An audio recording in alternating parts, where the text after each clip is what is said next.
Howdy, and welcome to another episode of Adult Onset Horsemanship. I'm your host, Daniel Dolphin.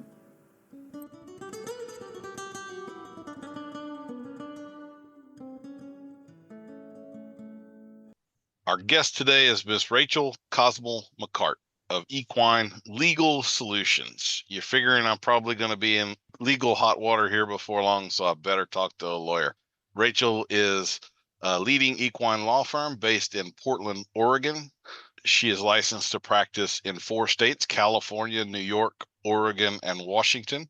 She is also admitted to practice before the Ninth Circuit Court of Appeals, the U.S. District Court for the District of Oregon, and the U.S. District Court for the Central District of California. Rachel works with attorneys in other states as a consultant and pro hack vice. She provides services for all breeds and disciplines and represents clients in horse-related litigation. She helps resolve equine disputes, drafts customized equine contracts, represents clients in matters pending before international and national governing bodies of equestrian sport, and forms LLCs and other entities for horse-related businesses. Rachel, how are you doing today? I'm doing quite well. Thank you, Daniel. All right. Well, it's a pleasure to have you on. I have been following you on social media for a while, and I really appreciate the tips and everything that you put out there. And I think this is probably one of those areas of the horse world that we need to talk a lot more about and educate ourselves on, because I would imagine most of us are walking around unprepared and uncovered for things that the world might bring our way in terms of legalities and liabilities and all of this sort of stuff. So I appreciate you coming on and letting me pick your brain today. Well, thank you. It's a pleasure to be here, Daniel. We like to start everybody off with our icebreaker questions just to kind of build a little rapport and get us all relaxed. These are for points and prizes, so you want to be on your A game here. Are you ready? I am ready. If you were a Jedi, what % chance is there that you would misuse the Force? Oh, maybe 5%. I'm a pretty straight arrow. Okay. Morning or evening? Oh, evening, 100%. Okay. How long do you dunk a cookie in milk? Ooh, trick question. You don't. So is it no cookies, no milk, or just the two shall not meet? Well, I'm not a milk drinker, but even if I was, I don't like soggy cookies. So nope. Just give me the cookie. I'm sorry, but that's wrong. The correct answer is you hold them underwater just like a politician until no more bubbles come to the top. Well, I might go for lawyers too in some people's place. Only opposing counsel, right? If people don't recognize Clark Kent because of his glasses, do you think his optometrist knows his real identity? Ooh, yeah, I would guess probably so. Stands to reason. What is the best horse movie? Oh, I think Francis Ford Coppola's version of the Black Stallion. Okay. I'm not familiar with that one. I was thinking Godfather and the bed scene and all of that when you brought that up, but it's like that's a stretch in a horse movie. This got dark, but okay. I'll have to check that one out. It's a visually beautiful movie. I have actually got a he's a Missouri Foxtrotter, but if you can picture the Black Stallion, he is the Black Stallion. Shiny, gorgeous, long mane, long tail, just the picture complete. Um, what skill or technique do you not have with a horse that you admire in someone else and wish you did have? That is an excellent question.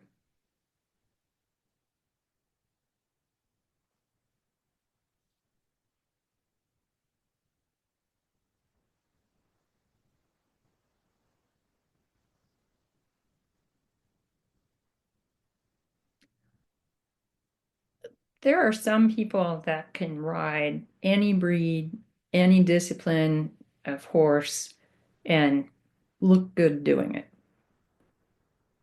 And that's something I really respect. That, horsemen who can walk into a barn, handle or get on any horse and make them do their job, that's impressive. I agree. Less and less common these days too, right? We are more and more specialized, and that kind of well-rounded thing is a thing of the past in a lot of aspects. Yeah, I think that's right. We've really specialized our horses too, not just what we do with them. The days of showing in halter in the morning and in performance classes in the afternoon are over, I'm afraid. It would be nice to see that come back. It really would. Yep. What would you say is the most important quality of a horseman or horsewoman? Patience. Okay. That you just can't be in a hurry, that, the horse is going to progress at the pace that he's going to progress. And you can try and help him, but if you try and rush him, you're going to create problems. On a scale of 1 to 10, how well can you back a trailer?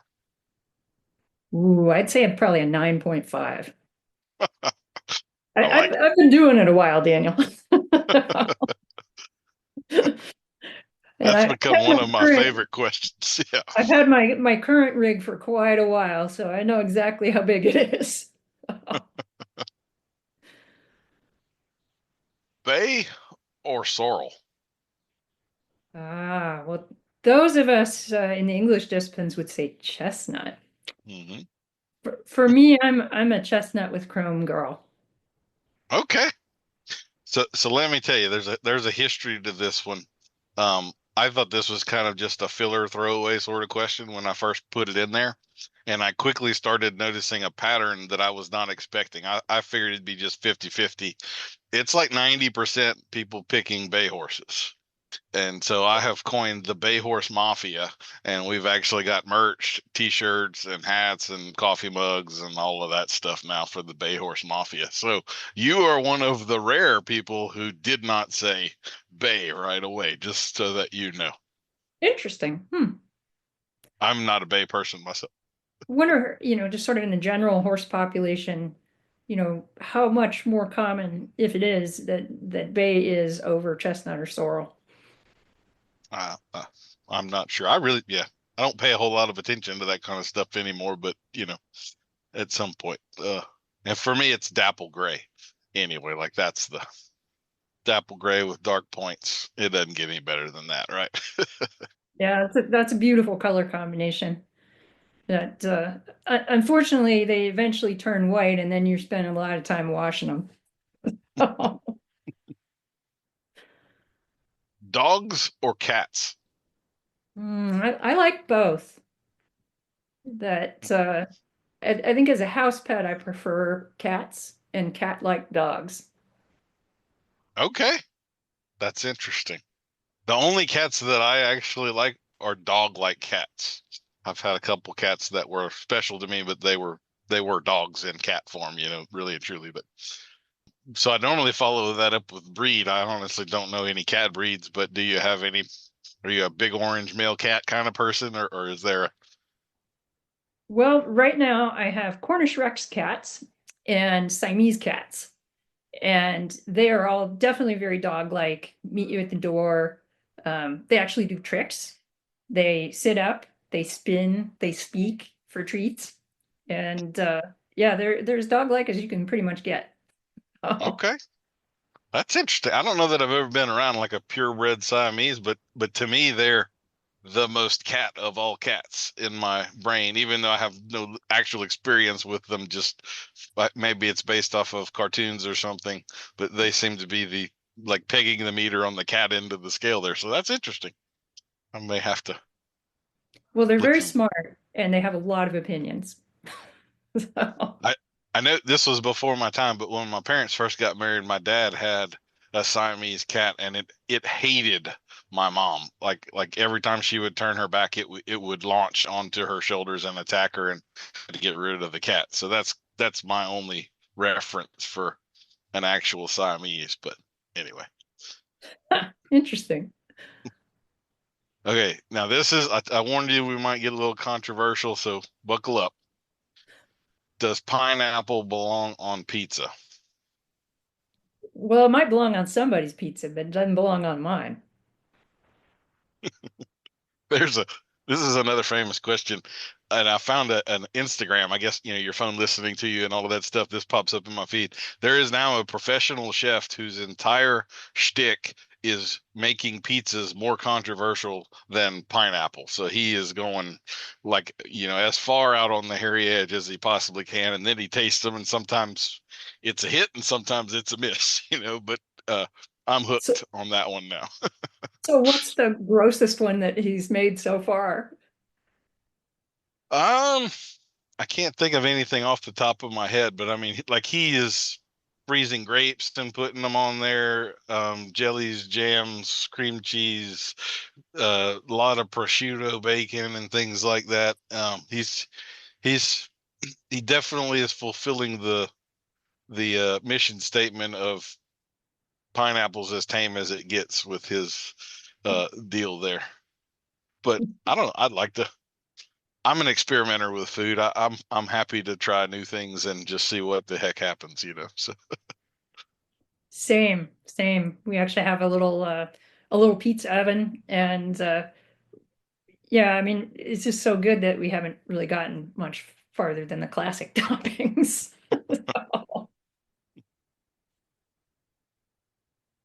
okay, so I have a feeling you're going to take this in a direction no one has before, but what is your horse industry related pet peeve? Dishonesty. Oh, yeah. I think the best and worst people in the world are in the horse business. There's no middle ground. They're either like fantastic or con men. There's nothing in between in this industry. But yes, ma'am. Well, as I tell my colleagues that, do other types of law, and they're like, "You do what?" And I said, "Well, the horse industry kind of makes the used car industry look like it's run by a bunch of Eagle Scouts." So, and unfortunately, it pervades the industry from the lowest levels, through the international competition levels. It's really a shame because ultimately the horses are the ones who suffer the consequences. It kind of is, as you've been in this a long time and you get to know some of the people, like it's amazing some people are still in business. Like it's so infused in everything they do that they would rather walk across the street to lie to you than just be honest about things and all. And you just wonder like how has that not caught up to them and just taken them out yet? But it doesn't seem to, does it? For whatever reason. Afraid not. Mm-mm. No, the only folks I can think of who've been, really effectively taken out of the sport have been, as a result of safe sport stuff. Mm-hmm. Feral or spoiled? Which would you rather deal with horse-wise? Boy, I think that really depends, like on what kind of feral and what kind of spoiled. I mean, feral is in you didn't halter break them as a weanling and they've been out there for 3 years eating grass. Yeah, I'll take that over a real spoiled horse. But boy, you're like Mustangs on the open range that are mature horses that get captured and adopted out. I don't think I'd be qualified to tackle that. Most people have no idea what they're in for if they put themselves in that kind of position. It is funny. Do you have a least favorite barn chore? Scrubbing water buckets. That's a good one. I How mean, about a favorite barn chore? well, I actually like cleaning stalls. It's it's Hmm? instant results. You have a sense of accomplishment, and it's something I do every day. I clean my own barn, and when it's done and stalls are all nicely bedded, sometimes it's the only good thing I accomplished in a day. So I'll take it.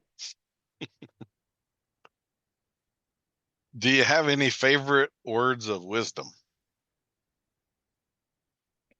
Well, I can't claim them as my own, but when I was first starting out in my career, someone much wiser than I am told me to figure out what I'm good at and pay somebody to do everything else. And that was really good advice. That, I don't do my own social media, for instance. I'm not good at it and I don't enjoy it. I don't do my own tax preparation, same reasons. It was really good advice. And I think it's applicable to any kind of business. Crunchy or smooth peanut butter? Crunchy. All right. That could be a pizza topping right there. Oh, It could be. I mean, there's such a thing as dessert pizzas. I haven't attempted them, but they're out there. I haven't gotten to that section of the pizza recipe book yet. wait, you think about like Thai cuisine and stuff, they use peanut sauces and stuff, a lot in there. So, Yeah, the difference is theirs isn't sweet though. And of course, American peanut butter has sugar in it, so it's sweet. yes, ma'am. Would you tell us something unexpected about you?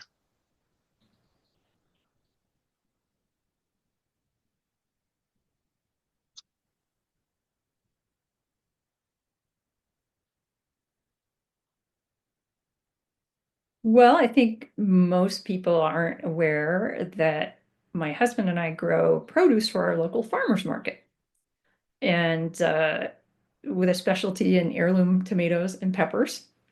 And so that's something that I spend a lot of time doing, and I really enjoy it. Okay, so the nightshade stuff.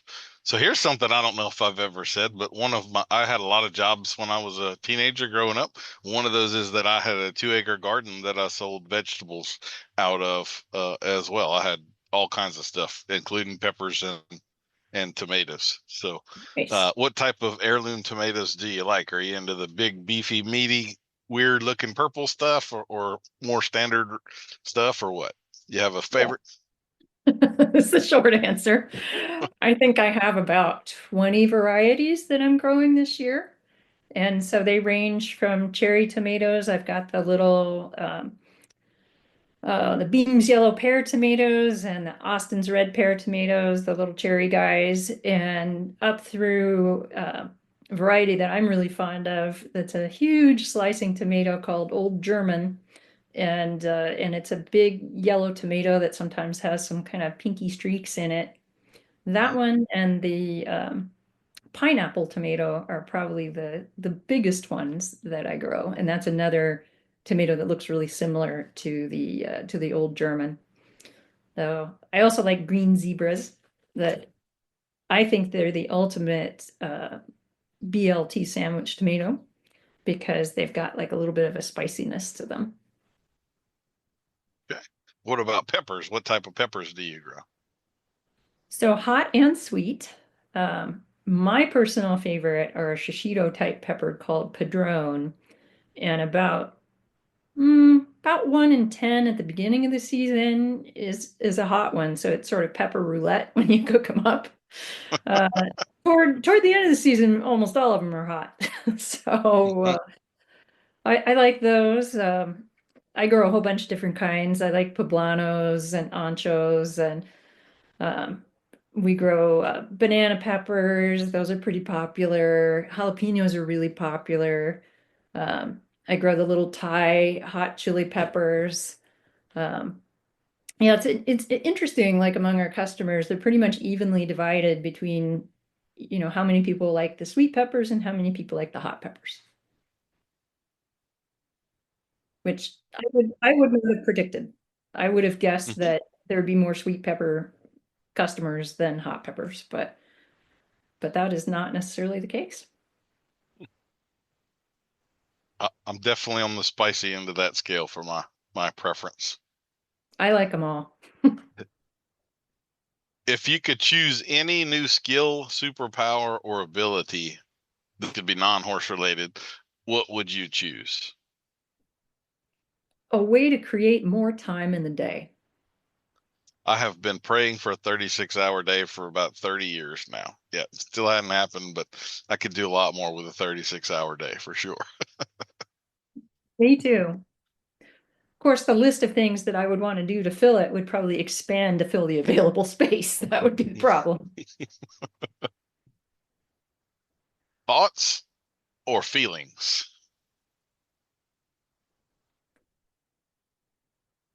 Well, I'm a more of a thoughts kind of gal most of the time. I'm there with you. If not a lawyer, what would you have been professionally?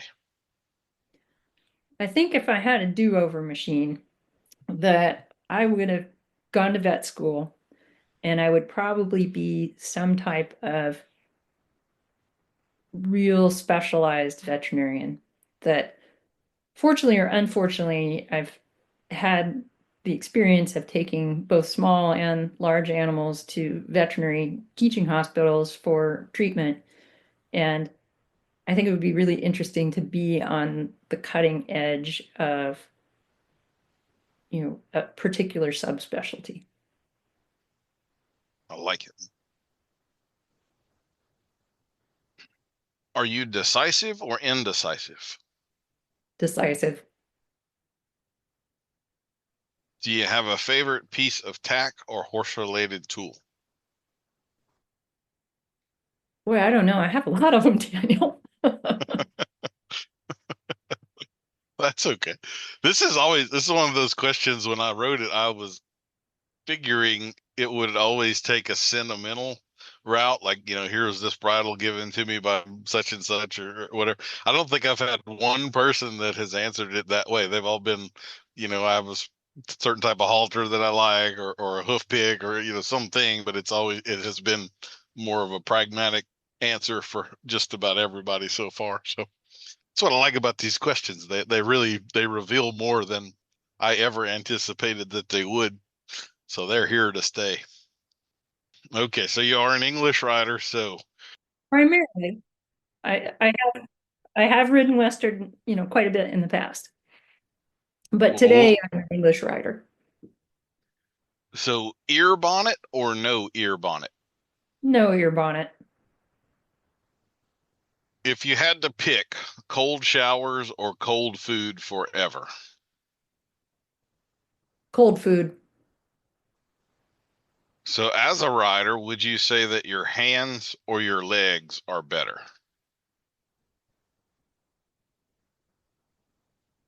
My legs. Right lead or left lead?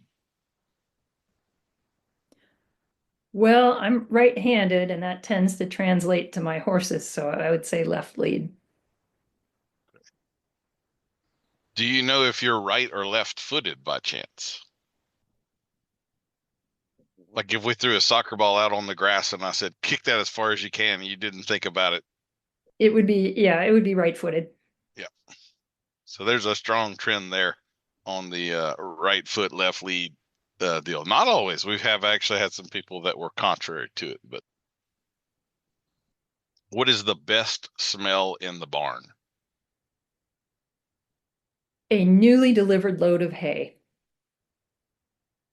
So this maybe I should have brought it up a little sooner, given what we just talked about, but sweet, salty, or spicy?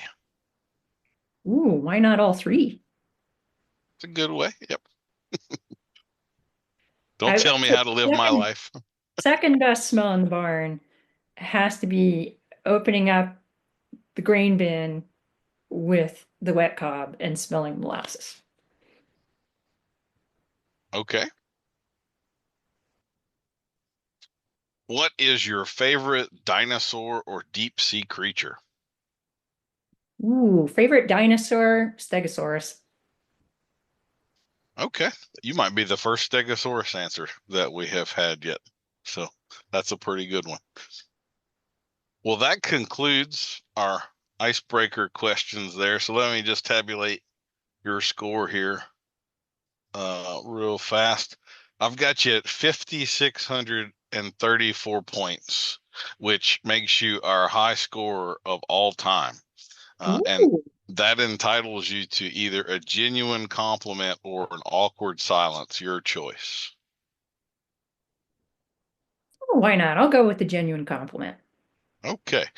So I really appreciated reading your posts and the advice and the pragmatic stuff that you've put out there. I guess maybe I'm complimenting your social media person, so I don't know exactly how that that works. But and I have also appreciated as I've asked the questions of you. You have probably taken more time to think about your answer and contemplate it and say what you want to say than maybe anybody that I have interviewed yet.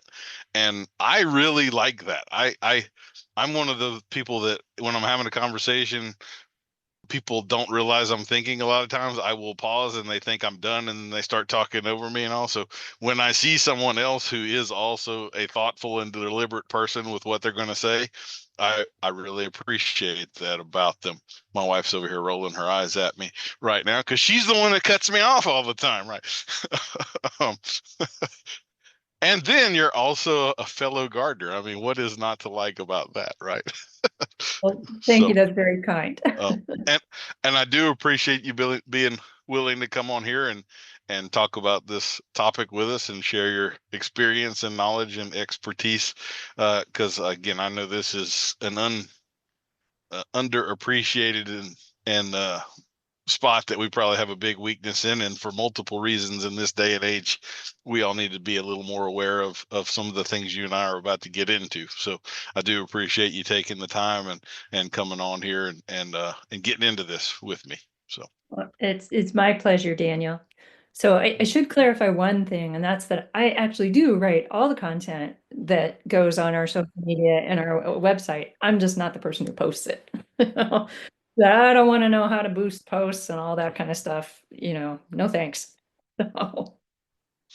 yeah, I hate it myself. I certainly do. So, well, my first legitimate question for everybody is, would you give us kind of the 30,000-foot view of what it is that you do? So what I do is, you gave the long version in the introduction, but I represent horse owners and other participants in the horse industry in horse-related legal matters, whether that's litigation, whether that's matters before the governing bodies of equestrian sport, or whether that's drafting contracts. It's a pretty multifaceted thing, but if you are in the horse industry and you have a legal need, I'm the person that you come to. Is there a sort of a most common thing that you do? Is it like 60% of it is boarding contracts or something like that, or it really is quite varied among the Oh, time? I would say it's probably 80% litigation. Wow. Okay. And again, I told you beforehand, I don't know if there are any lines here that I'm going to ask questions across or whatever, but if it is permissible to ask, is that mostly like between two parties selling a horse or something, or more in line with the person and a governing body type of association, or it runs the gambit, or what sort of litigation? So I would say the most common fact pattern for a case that I have is someone who purchased a very expensive horse, usually well into the six figures, and the seller, usually it's the seller's agent as well, actively concealed something that was wrong with the horse, usually a lameness issue. I could see that. Um, is there a discipline that you like? Are you more in the sport horses, race horses, runs the gambit, or anything like that? Typically, the show horse industry, Okay. Western and English, that I've had a few cases in the racing industry, but not a lot. my sense is that, and I could be off base about this, but my sense is that the racing industry just assumes everybody's going to rip them off and they budget accordingly. Well, the reason I asked that specifically is that I'm sure you're familiar. We've had HISA come in the last few years and take over. And one of the significant changes that they made is that if a horse is claimed or purchased or anything, now legally all of the previous vet records go with the horse, where previously those records were property of the veterinarians. And so the records didn't have to go with the horse. So if they wanted more information, they would have to pay for more workups and so forth, which may be redundant tests or whatever. But now the vets can, they're essentially charging twice rather than a horse actually coming with a medical history, which wasn't the norm up until it was legally forced. So I was curious if you had any experience or opinion on that particular topic. So I can't speak to that particular aspect of HISA. I was unaware of that requirement. Just as we were sitting here talking, Daniel, I'm thinking good luck enforcing that. That I think the only way that you could do that and be assured that you actually got all the vet records that went with a particular horse would be to have them microchipped, all of them, and that it be a requirement to provide veterinary treatment that the microchip be scanned, and that there'd have to be some centralized database of veterinary records. And I just don't see any of that happening. Not to Not here in the mention United States. what sort of medical stuff on the track. A veterinarian's hardly the only person walking around with needles and syringes and things like that. So even if all you're saying went into was enforceable and occurred, then that still maybe is only 20% of the actual picture. So Yeah. anyway, I mean, the cheaters are always a step or two ahead of the regulators. yeah. So within the sport horse world and these types of cases, is there anything interesting you can tell us about without giving anything away or naming names or anything like that? Have you had any mind-blowing, I can't believe I'm a part of this sort of occurrences there? Well, I can't discuss the specifics of any particular case, that, of course, I have a duty of confidentiality to my clients. There are some things that are in the public record that are part of court records, part of, records before the Olympic Committee. So things like that are a matter of public record. But I can't say that. Well, actually, I can think of one instance that, I have some clients that I represented before the U.S. Equestrian Federation that then escalated to, a matter before the Olympic Committee. And even after a couple of decades of dealing with underhanded tactics, I was still pretty surprised by some of the underhanded tactics engaged in by both the Olympic Committee and USEF. I mean, it takes a lot to shock me now, and I was still a little shocked. So let me ask you this, because I guess I've never thought of this until you mentioned that, but when you are dealing with a governing body like that, are you typically representing your client? I guess I'm thinking of what the authority figure here is. Is it you in a court of law with USEF or whatever as your defendant or plaintiff, or I don't know what the terminology would be there, but they're the opposing team, or are you typically representing a client and they are the authority figure making decision? You're in front of, or is it both? A committee of USEF judging you outside of judiciary channels within their own house, so to speak? Or I don't feel like I'm articulating what I'm trying to say very well, but I think you get it. So it's an excellent question. And when I have a client come to me that has not dealt with a matter before one of the governing bodies, the very first thing I tell them is make no mistake, this is an adversarial procedure. In addition, so it is my client versus the governing body. The governing body has already made the rules.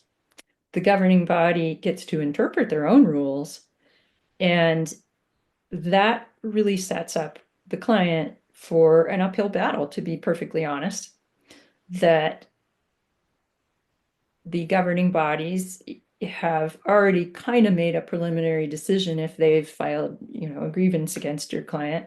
And so you're in the position of having to prove the client is innocent. And at the same time, the governing body is in possession of all the evidence up until pretty much the last minute.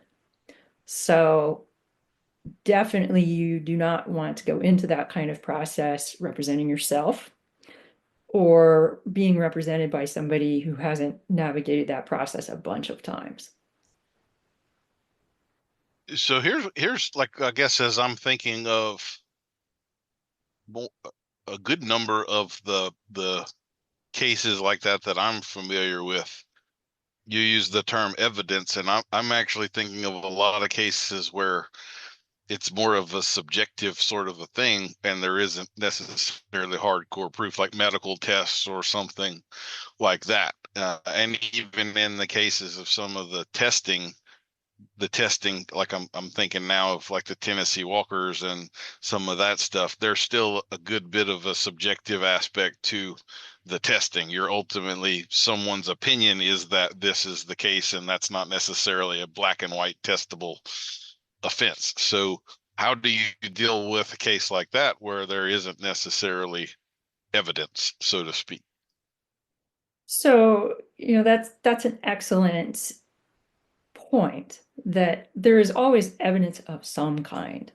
And by that, I mean it can be declarations from witnesses, it can be footage somebody posted on social media, it can be an email trail. Many times, I'm in the position of representing an athlete before a governing body that didn't necessarily follow its own rules.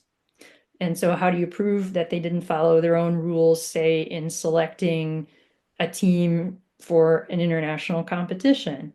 Well, you look at what they did do, and then you look at what the rules say, and you match them up. Something that's a little more straightforward, like a medication violation, there's always evidence, that they drew blood. Is there still blood available for testing? What was the chain of custody, after the blood was drawn, that sort of thing. Do you feel like, and I guess this is going to be a really broad question, but even in some of these cases where there might be evidence, so in this particular case, I'm thinking of, again, the gaited horses and the soaring topic, and then with some of the race horses. So I was pretty involved in a lot of the stuff when HISA came around, and some interviews and things like that with the Equine Council at that time. I don't know if you are real familiar with HISA, but like the banned medication list is like a 78-page Word document with just line after line. Like there's nothing, like you can't hardly put water on a racehorse and be legal. I mean, it's the list of things that are illegal. And so it does seem like honest mistakes could be pretty easy to make in that sort of an instance. You have some ointment that you don't realize has as its 19th ingredient on the label a substance that's now banned, and we're often looking at things in terms of parts per billion, and it's a drop of water in a swimming pool, and yet now you're in trouble for it. I think it's gotten to be the sort of thing where there are so many rules that there's no way to just live a regular life and not be in violation of something at some point in time, even though you haven't necessarily really done something anybody would consider wrong. So do you run across that sort of thing very often? So some of the clients that I have who have medication violations, and again, I don't typically represent folks in the racing industry with medication violations. So, usually I'm dealing with FEI or USAF, but it's the regulations are what they are. And, as we participate in the sport, we sign up to be bound by those regulations. And so we're responsible for the people who work for us and whatever medications they might or might not administer. So, I tell my clients that unless there's some kind of giant gaping hole in the governing body's case, that if your horse under your control comes up positive for a banned substance, the best you can probably hope to do is not necessarily just completely walk away from it, but to negotiate what and when the penalty will be. Okay. Make the best of a bad situation. Yeah. And sometimes, there is an innocent explanation. I think sometimes, and I'm thinking of I have a certain well-known white-haired racehorse trainer who recently got reinstated at Churchill Downs. Sometimes the explanation for how the horse, acquired the banned substance in its system defies credibility. Mhm. And so if I have a client who comes to me, with a convoluted explanation that just doesn't pass the smell test, I'm candid with him. I'm like, I wouldn't believe it, and neither is the hearing committee. The best you can do is, mea culpa. I don't know how it happened, but I'm going to make sure it never happens again. Mhm. So in this world of testing and some of the subjective tests, I am thinking specifically here of again, I've been kind of involved in some of the fighting of legislation and stuff, and with the PAST Act a while ago, it came about that there were some what we might call activist testers who were pretty much failing every single thing that came in front of them just to more or less kill a show. And there was an appeals process, but then that takes weeks and the show's passed, and so they were there to do harm essentially. And there have been a few of those testers that have since been kicked out. But one of the things I found pretty shocking was there are some swab tests in that world. They use an infrared gun to look at heat on legs for inflammation and things like that. But the owners of the horses were not allowed to film the testers running the test and checking out the horse. And so I thought right away that sounded really sketchy to me, because if I want video evidence later of, look, this horse is obviously not traveling unsound, even though the tester said that it was, it seems, is it legal for them to say that you can't film this if you're suspicious of, like, if I'm the ninth guy in line and 7 people before me have been failed by the tester, I'm pulling my phone out and I'm videoing everything that happens from that point forward. I feel like I'm in a defensive position and something's going wrong, and they're specifically saying you can't do that. So does that hold any water? Should you do it anyway? What would you advise someone to do in a situation like that? So I did have a client that had a right to compete complaint against a governing body of horse sport, and they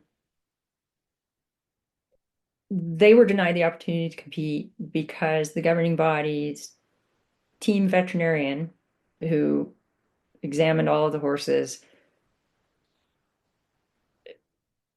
it was an interesting situation that the veterinary examinations for the team selections took place at different sites because the horses and their owners were located all over the country. And in this particular instance, my clients had had some not so pleasant interactions with the team veterinarian in different circumstances. And they felt like the location for the vet exam was designed to set them up for failure because of the uneven ground and a bunch of other factors, legitimate complaints. And they raised them with the governing body, and the governing body is kind of like, they didn't do anything. So my clients wisely decided that they were going to film the vet exam And the team veterinarian stopped them and prevented them from doing it. And I thought the same thing that you did, Daniel, that boy, that sure is fishy. That, if you were doing things in a by the book, above board kind of way, everybody and their mother ought to be able to take a video of it. That's what I think. Mhm. Now, because you're talking about HISA in particular, I don't know what that body of regulation says or doesn't say about videotaping the testing. So I would, this was actually the USDA. This was under the past act stuff with the gated horses, but yes, ma'am. yeah, I mean, my personal opinion is it's kind of like police wearing body cameras. If you don't have anything to hide, you shouldn't mind if everybody watches. I agree. With the clinician stuff and the social media stuff and all, I am at a point in my life where I feel like there's been a camera on me every minute I've been around a horse for the last 10 years. And I act accordingly. I just uh it seems like there's always people watching it, and maybe that's not a bad thing. You hold yourself to that standard where I'm sure we've all done things we regretted 20 years ago, and there's more cameras out there, maybe there'll be less of that. So Yeah, I think the big problem with that is that, you've got your keyboard warriors who are dissecting, hours of video, and then they take the 15 seconds that out of context. And that's a big problem. yes, ma'am. So why don't you we'll kind of get off of that a little bit. Why don't you tell us a little bit about your just personal horse background? You were 6 and got a pony, or how did it all start for you, and what was the journey like for you up till today? So I started learning how to ride when I was 3, and that's when my mom got her first horse as an adult, who was a saddlebred cross of some kind, and his name was Destry, and he was kind of a saint. And that he let all of us make lots of mistakes and didn't hurt anybody. So, but from there, things graduated as they tend to do with horse ownership, and went to then we got quarter horses. And as a kid, I grew up in the 4-H program in rural Ohio, and also showed quarter horses and Appaloosas. And then I went to college, and I was on the college equestrian team. And let's see, I continued to ride, where I could as a young adult. That when I lived in New York City, I even rode at the stables in Manhattan, which was an interesting experience. Hmm. You haven't had a death-defying experience until you've ridden a horse, from this really strange, you know, regular building that they basically converted into a stable where you had to lead the horse like up this ramp, and riding a horse like through midtown traffic to Central Park. It was yeah, I was young and dumb, and it was a good thing. That sounds like quite an adventure. Absolutely. Now I'd be like, that doesn't sound like fun. Why would I pay to do that? But, as a family friend of ours said, young people think they're going to live forever. So,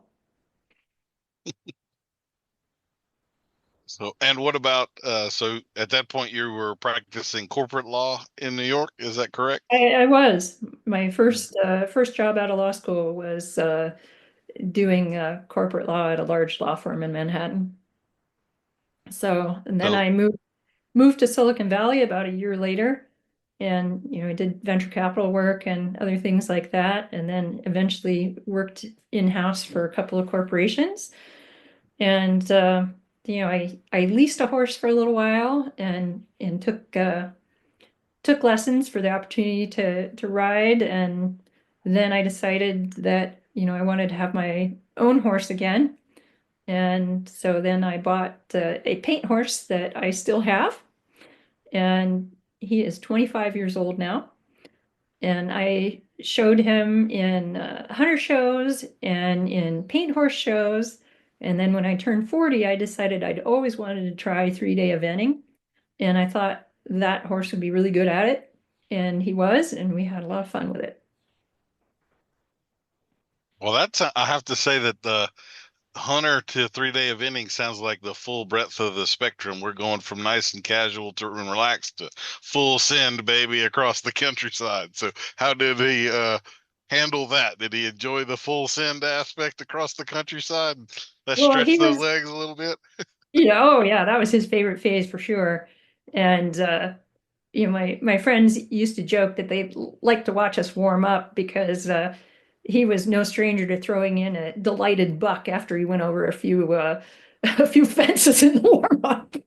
So yeah, he was always had a little much gas in the tank, to be, really, really successful, at the breed show stuff and the hunter stuff. So the eventing was definitely much more his speed because he didn't get penalized for, showing some spunk. Hmm. And then, so you say he's 25. So do you have some other horses that are a little younger in the lineup now as well? I do. I have a nice quarter horse named Cooper, and I'm bringing him along, and hopefully he's going to be an event horse too. And then Good. I also have a young paint horse that I bought as a weanling to be an eventing prospect. And unfortunately, when I put him into training to get him started under saddle, because I decided that I was too old to do it myself anymore, that he developed some lameness issues, and unfortunately, he's going to be a pasture pet. Uh-oh. So, it's just the nature of horses that you hope for the best, and that's not always what you get. It's for sure. When I was younger, I felt like they were indestructible, and the more I've been around and the more I know about them, I wonder how any of them are sound sometimes. After they're just kind of, I've known too many. You could keep them in a padded rubber room and they would find a way to hurt themselves in some way, shape, or form, right? So Yeah, as my old vet who's since retired said that, horses are born and then they spend the rest of their lives trying to kill themselves. Well, so what was the transition like for you from corporate law and then venture capital now to equine law? Is this sort of the I'm going to do what the hell I want at this stage of my life kind of an aspect, or what caused that, catalyzed that shift for you? Well, it's a good question, Daniel. So that was about 20 some years ago Oh, that okay. uh, I was living in Silicon Valley. I was working at a corporation and, you boarded my horse because of course, people don't keep their horses in their yards there. And I got to know, people at the barn, and people started asking me to, oh, you're a lawyer, can you draft me a contract for this? What, give me legal advice about that. And when it got to be people that I didn't even personally know anymore who were asking me for things, my former husband pointed out that maybe that's a thing I should charge for. And one thing led to another, and the lifestyle of a corporate lawyer is not very well balanced. And so it was pretty appealing to do something else, and one thing led to another. So Do you, I don't know what kind of corporate lawyer you were specifically, but I guess in my mind that doesn't sound particularly interesting. So do you appreciate now that the law that you're practicing coincides with something else that you love? Or am I wrong about corporate law and widgets are endlessly fascinating, or I'm just totally off on that? there were aspects of it that were interesting, but certainly the fact patterns of what I do now are far more interesting.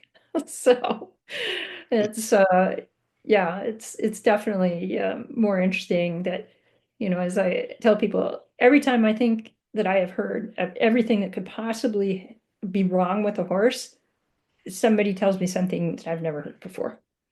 And usually they've bought it with whatever it is. So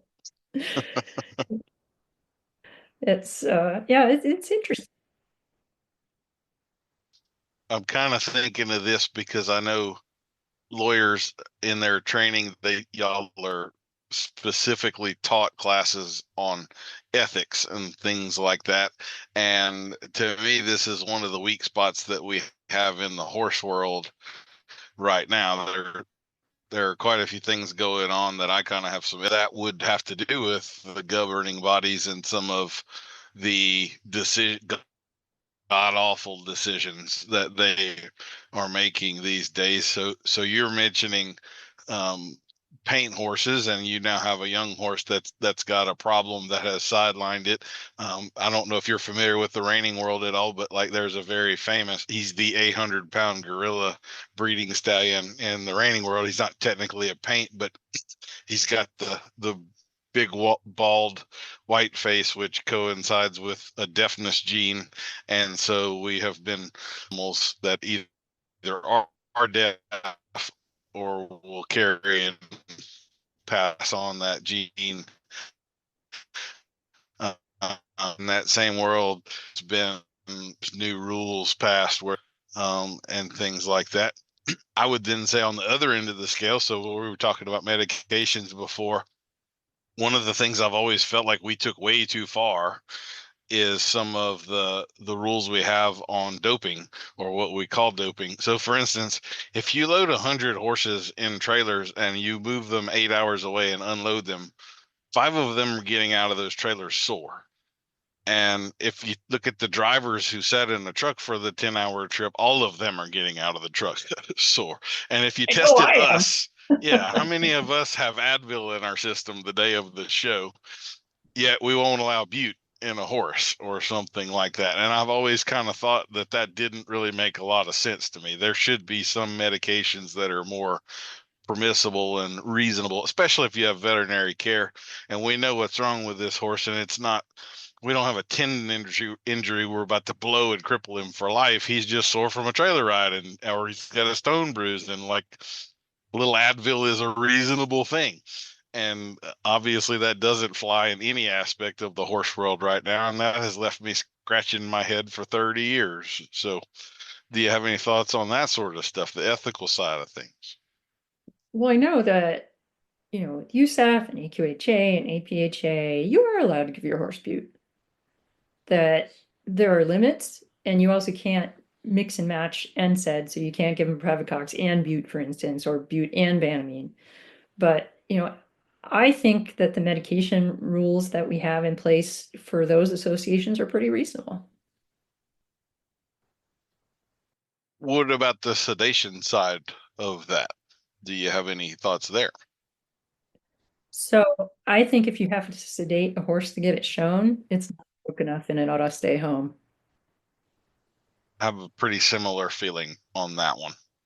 I have to also say, this is just an aside, but in the reining world, like genetically speaking, those are the golden retrievers of the horse world. They're the most obedient, easy to get along with horses ever bred in the history of the world. And if you have to sedate that thing, like, you need to go find another job. You're just in the wrong profession, I think. That's just terrible. But Well, the other piece of it is that, just because a horse was bred to do a certain job doesn't mean that it's going to like doing that job. And so if you've got to medicate a horse to get it shown because it doesn't like its job or it's just flat not suitable for it, find it another job. The HISA stuff, I don't really know an awful lot about it. That, because I don't have clients in the racing industry, it really hasn't been something that I've focused on. You know, Earlier this year, the show horse world was all freaked out thinking that USDA was going to send in lameness inspectors to their show. And, I knew it was never going to happen, so I wasn't too worried about it. So that's actually something I know a lot about too. Are you comfortable getting into that?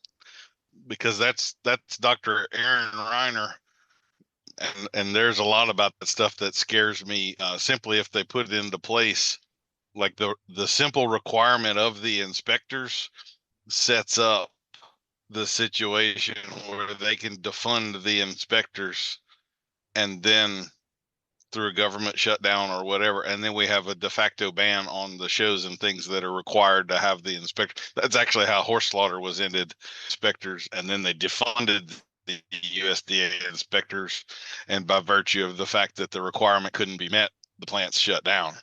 And so that's already been in the playbook, and that scares the hell out of me. And that if that situation is allowed to set up again, doesn't even have to be on purpose. But I happen to know we have some activist type people in the USDA. In fact, that the head USDA veterinarian that's writing the code for APHIS and all of that is a guy named Dr. Aaron Reiner. And he has said in a room full of trainers in one of these educational seminars with regard to the PAST Act that had gone through in 2016, that he could see under the law any act of riding a horse being considered an act of soaring because it had the potential to cause the horse pain. This is the guy in charge of enforcement and writing the APHIS standards for the inspectors to follow. So that the potential setup there scares the hell out of me. It really does. So anyway, if you want to talk a little more about that, we can certainly go down that road. If not, no big deal. Yeah, it's not something I'm well informed enough about, Daniel, to really have a lot to offer listeners. Sure. So in terms of just the average horse owner and some of the liability things that they may worry about, is having a basic insurance policy enough for most people? Do we need more things in place to protect ourselves and guard ourselves from the things that may happen? I'm sure you've seen some stuff in your career.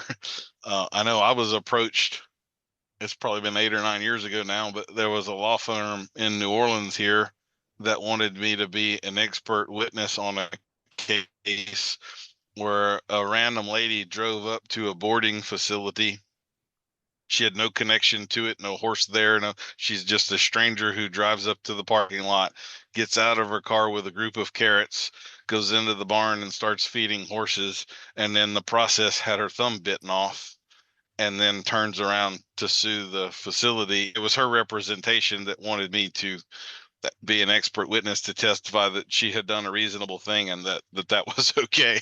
And I said, yeah, can't do that. I'm sorry. First of all, she was I'm not on her side.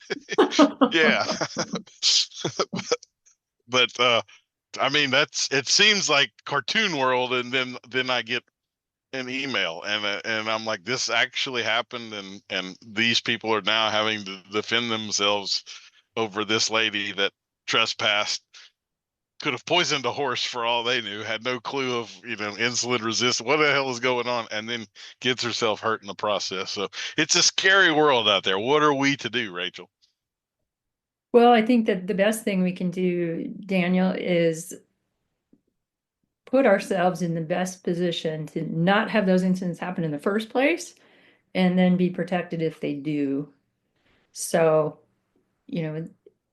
if I were running a boarding facility, I would have a gated entry so that you could control who comes onto the property. At my own property, I have electric fences, and even though I'm at the end of a long, lane far off the road, I still have the warning electric fence signs. That, I think that we are unfortunately in a society where if something bad happens to someone, they are much more likely to look for somebody besides themselves to blame. That lack of accountability, I think, is a big problem in our society in general. And we just, no matter how careful we are, there's always going to be some yo-yo who manages to hurt themselves. So then what do we do? I think we don't let anybody handle our horses, like guests, friends of guests, things like that, without a liability release. We have insurance to protect ourselves and importantly, pay for our legal defense if we get sued. I mean, under the American system, anybody can sue anybody for anything. And even if it's really stupid, you can spend, tens of thousands of dollars to defend yourself with probably no hope of getting it back. So having insurance to, pick that up for you is really important. Most of the time, homeowners insurance won't cover something like that. And so, having an umbrella liability policy is a really good thing. And not just for the horses, for other things too. That, like I said, there's a serious lack of accountability problem, especially if you're somebody who owns their own home and looks like they're prosperous, you might be a target. I mean, it's really unfortunate, but I think that's where things are. If you are doing any kind of business type things with horses, that if you are accepting compensation in any way, shape, or form, and I'm talking about things that might not be so obvious, like you are half leasing your horse, you are allowing somebody to ride your horse in exchange for them coming over and doing some work around your place. Those are things that your insurance company is going to consider to be commercial activities and therefore definitely not covered by your homeowners. So be careful about getting yourself into those, like maybe the person, it looks like a business transaction situation to begin with, be mindful of that. And then, if you are running a business like a boarding stable, training, riding lessons, that sort of thing, have the appropriate commercial liability insurance. And I can say these things, Daniel, because I don't sell insurance. I don't get a commission on it, but it's important for people to have. That I just had to deal with that and renewing and all of that about a month ago, and it's like the colonoscopy once a year. You have to answer all of the questions, maybe take pictures of your fence. And it's just like, but it is important. It's the cactus you have to hug and take care of. Yes, ma'am. That brings up a couple of thoughts for me, and I did kind of poll my followers and all, and I got a private message from a friend, and this is a person I've known professionally in the horse business for almost 30 years. They were telling me that they had an incident. He's currently being sued on round 2 of this, where he does trail ride type stuff, other things as well, but this was specifically a trail ride on his horses. He has good horses. This particular horse was a former mounted patrol horse, so lots and lots of experiences and training and so forth. And I don't want to say that the lady riding it was elderly, but she was nearer retirement than the start of her career. We'll put it that way. And she came off of the horse. Horse didn't really do anything to cause her to come off of the horse. She just kind of did and hurt her back and hurt her leg. And then I think she wound up having to have a knee replacement, which then became infected, and then an amputation took place. And so this just snowballed into a colossal nightmare. Oh, It wasn't really the kind of situation where he had done anything wrong or was really at fault at all. And at the same time, he's 3 years into lawsuits and all kinds of stuff at this point. It looks like they're coming back now. They sued him, but not for the full value of the policy. And so now they're going for the rest of what could possibly be gotten. And he's, stressed and it's just a nightmare. I mean, it really is. And I know the guy and I know his horses, and this is not a negligent sort of an occurrence or whatever, and he's still stuck. So one of the things he was telling me in this deal, and he asked to remain anonymous, so I'm trying not to give too much away about or anything, but I know most states, and I don't know if this is with all, but we've all got these warning under statute equine liability thing. Any participant in a horse activity and livestock and all of that stuff is. I had always heard that was a pretty ironclad thing, and if you had those signs up and all that.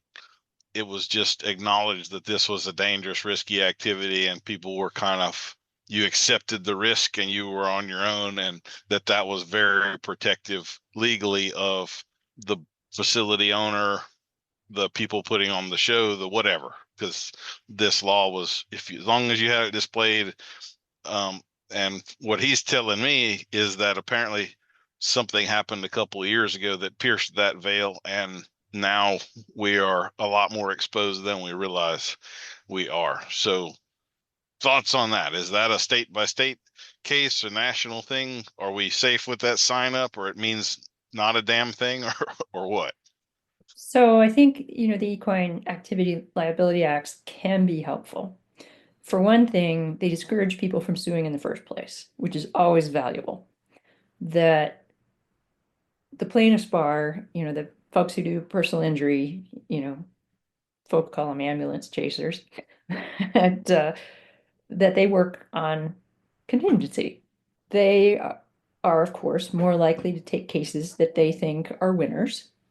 And on top of that, cases that they're not going to have to take to trial to get paid. Because, of course, they want a payday sooner than the trial is going to come around.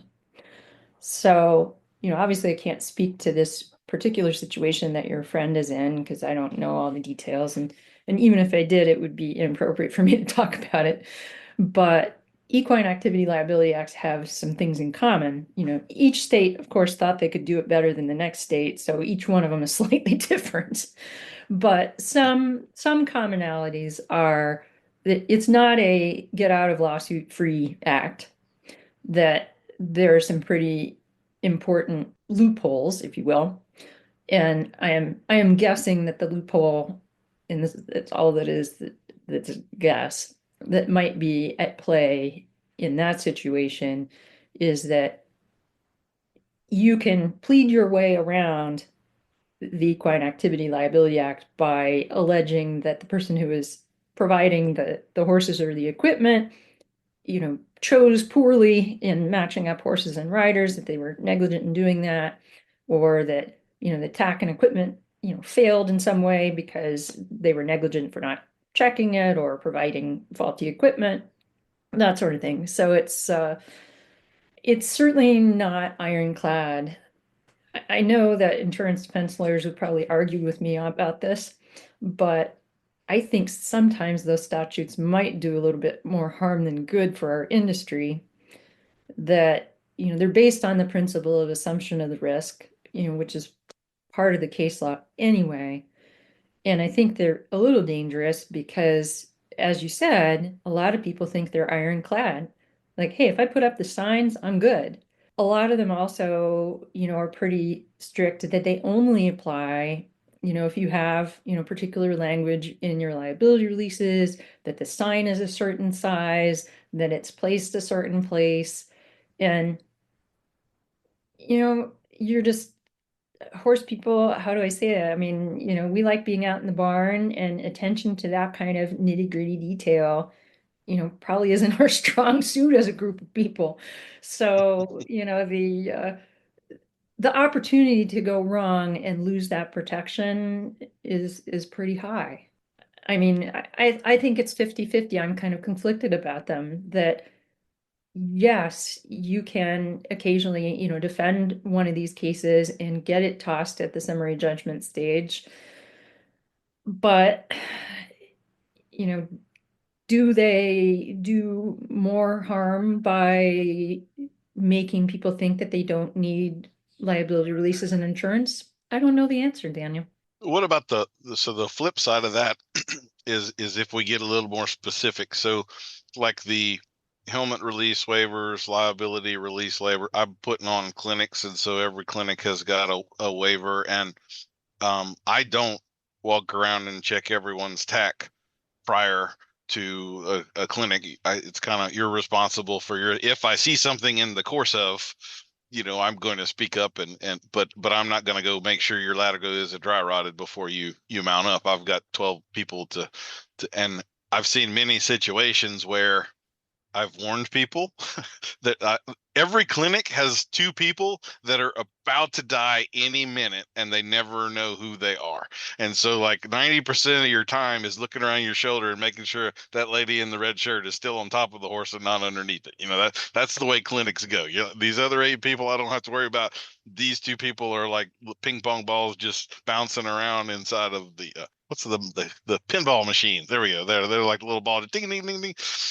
Like there have been many situations where I see it going south and I'm opening my mouth, but in that third of a second, it goes from fixable to not or whatever. And by the grace of God, nothing really happens. But there have been many near misses in my Oh, career not where, good, Daniel.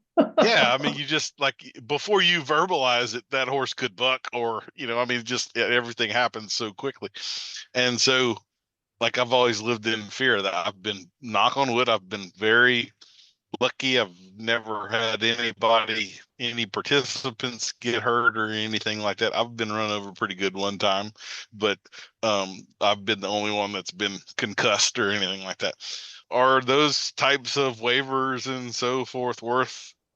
I mean, I'm still going to use it, I guess, if regardless, but are we as protected by that sort of thing as we think we are, or not so much? Life can happen and you're still going to get sued. Well, it depends on, basically it depends on who wrote the liability waiver. Does it say all the right things? Does it include all of the, people that it's supposed to include? For example, if you're going to somebody else's facility to give a clinic and you're relying on that facility's liability release, that's really risky because you don't know who wrote their release, whether it's any good, and you're probably not even included in the category of people who are the released parties. So, that would be super risky, that you would want to have your own. You would want to get it from a source that you knew that the person who drafted it knew what they were doing. And not just a lawyer, but a lawyer who knows the panoply of risks, of getting involved with horses. Because, what makes a liability release enforceable, the idea is that the person who's signing it is agreeing to assume the risks of what they're about to do. And so in order to assume the risk, you have to know what they are. So the more specific that the liability release is, the better, because you're giving them more information about the bad things that could happen, in and around horses. We have, stock, liability release forms, that are one size fits many on our website. And oftentimes we'll get the question, well, how many pages is it?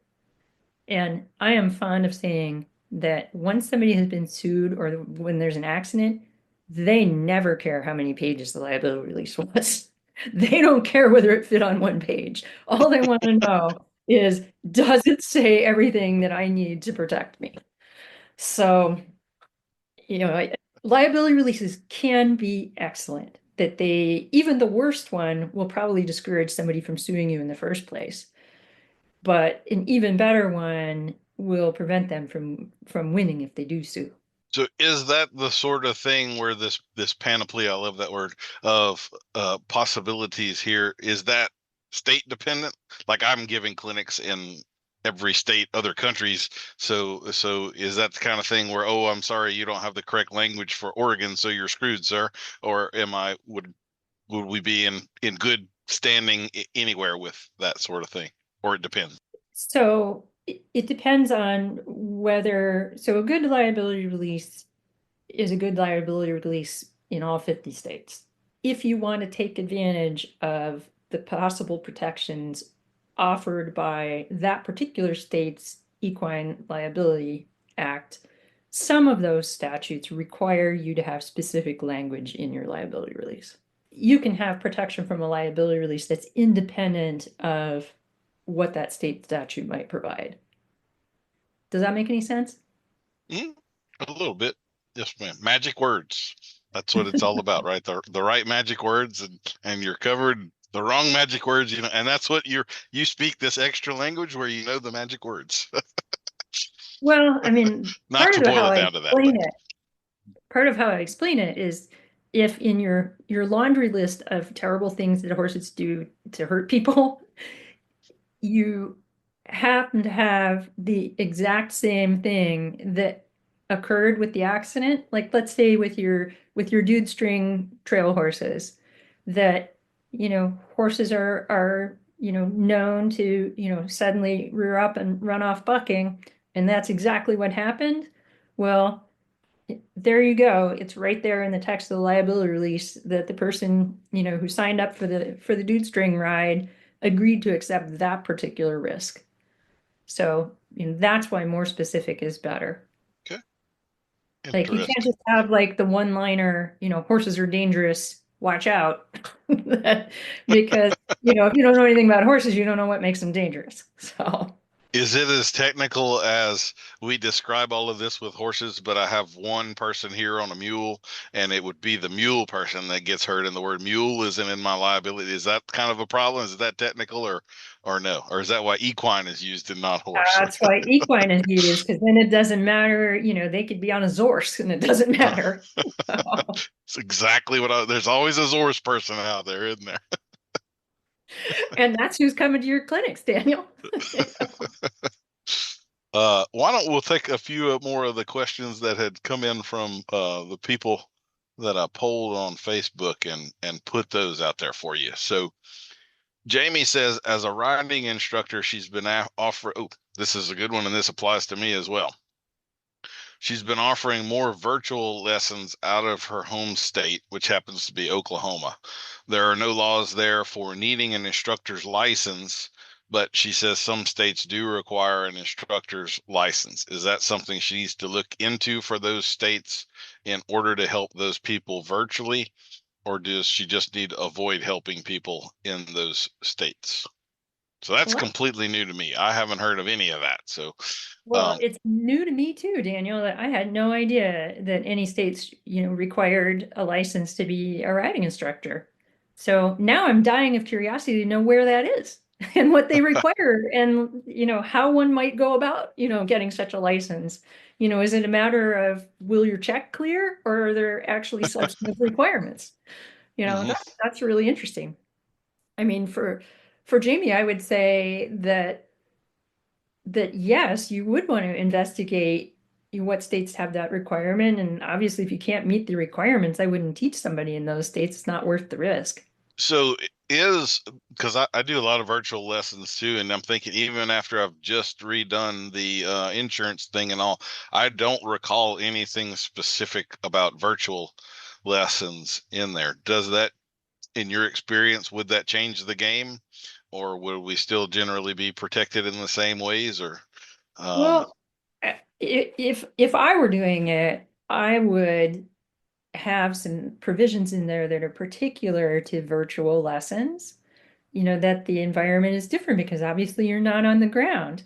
That you are only seeing, that snippet in time, particularly where it's not live, where the person is just sending you edited video footage, that you are giving the best advice you can based on the information you're given. And so it's automatically limited by the environment. So you don't see, what happened, yesterday when they rode the horse. You're seeing whatever they're presenting you with. You're not necessarily close up enough to see every single thing that's going on the way that you would be if you were right there in the arena. That, mhm. you're not seeing what their outside leg is doing because you can only see the inside leg on the video, for example. There could be a 3 second lag too, where what you're seeing is the past. Um, I'll Right. say this is something I did change because of a specific incident. I was given a virtual lesson to a lady. She's in another state. She specifically has a horse that's got some problems. He bolts and bucks at times, and I deal with a lot of that. So that was why she was having a lesson with me. Um, and she has her cell phone set up to kind of catch most of the arena. And we've worked with the horse for 30 or 45 minutes. We're most of the way through the lesson, and she rides off into a corner where I can't, she's not on camera anymore. And 4 seconds later, the horse comes back into frame without her on it.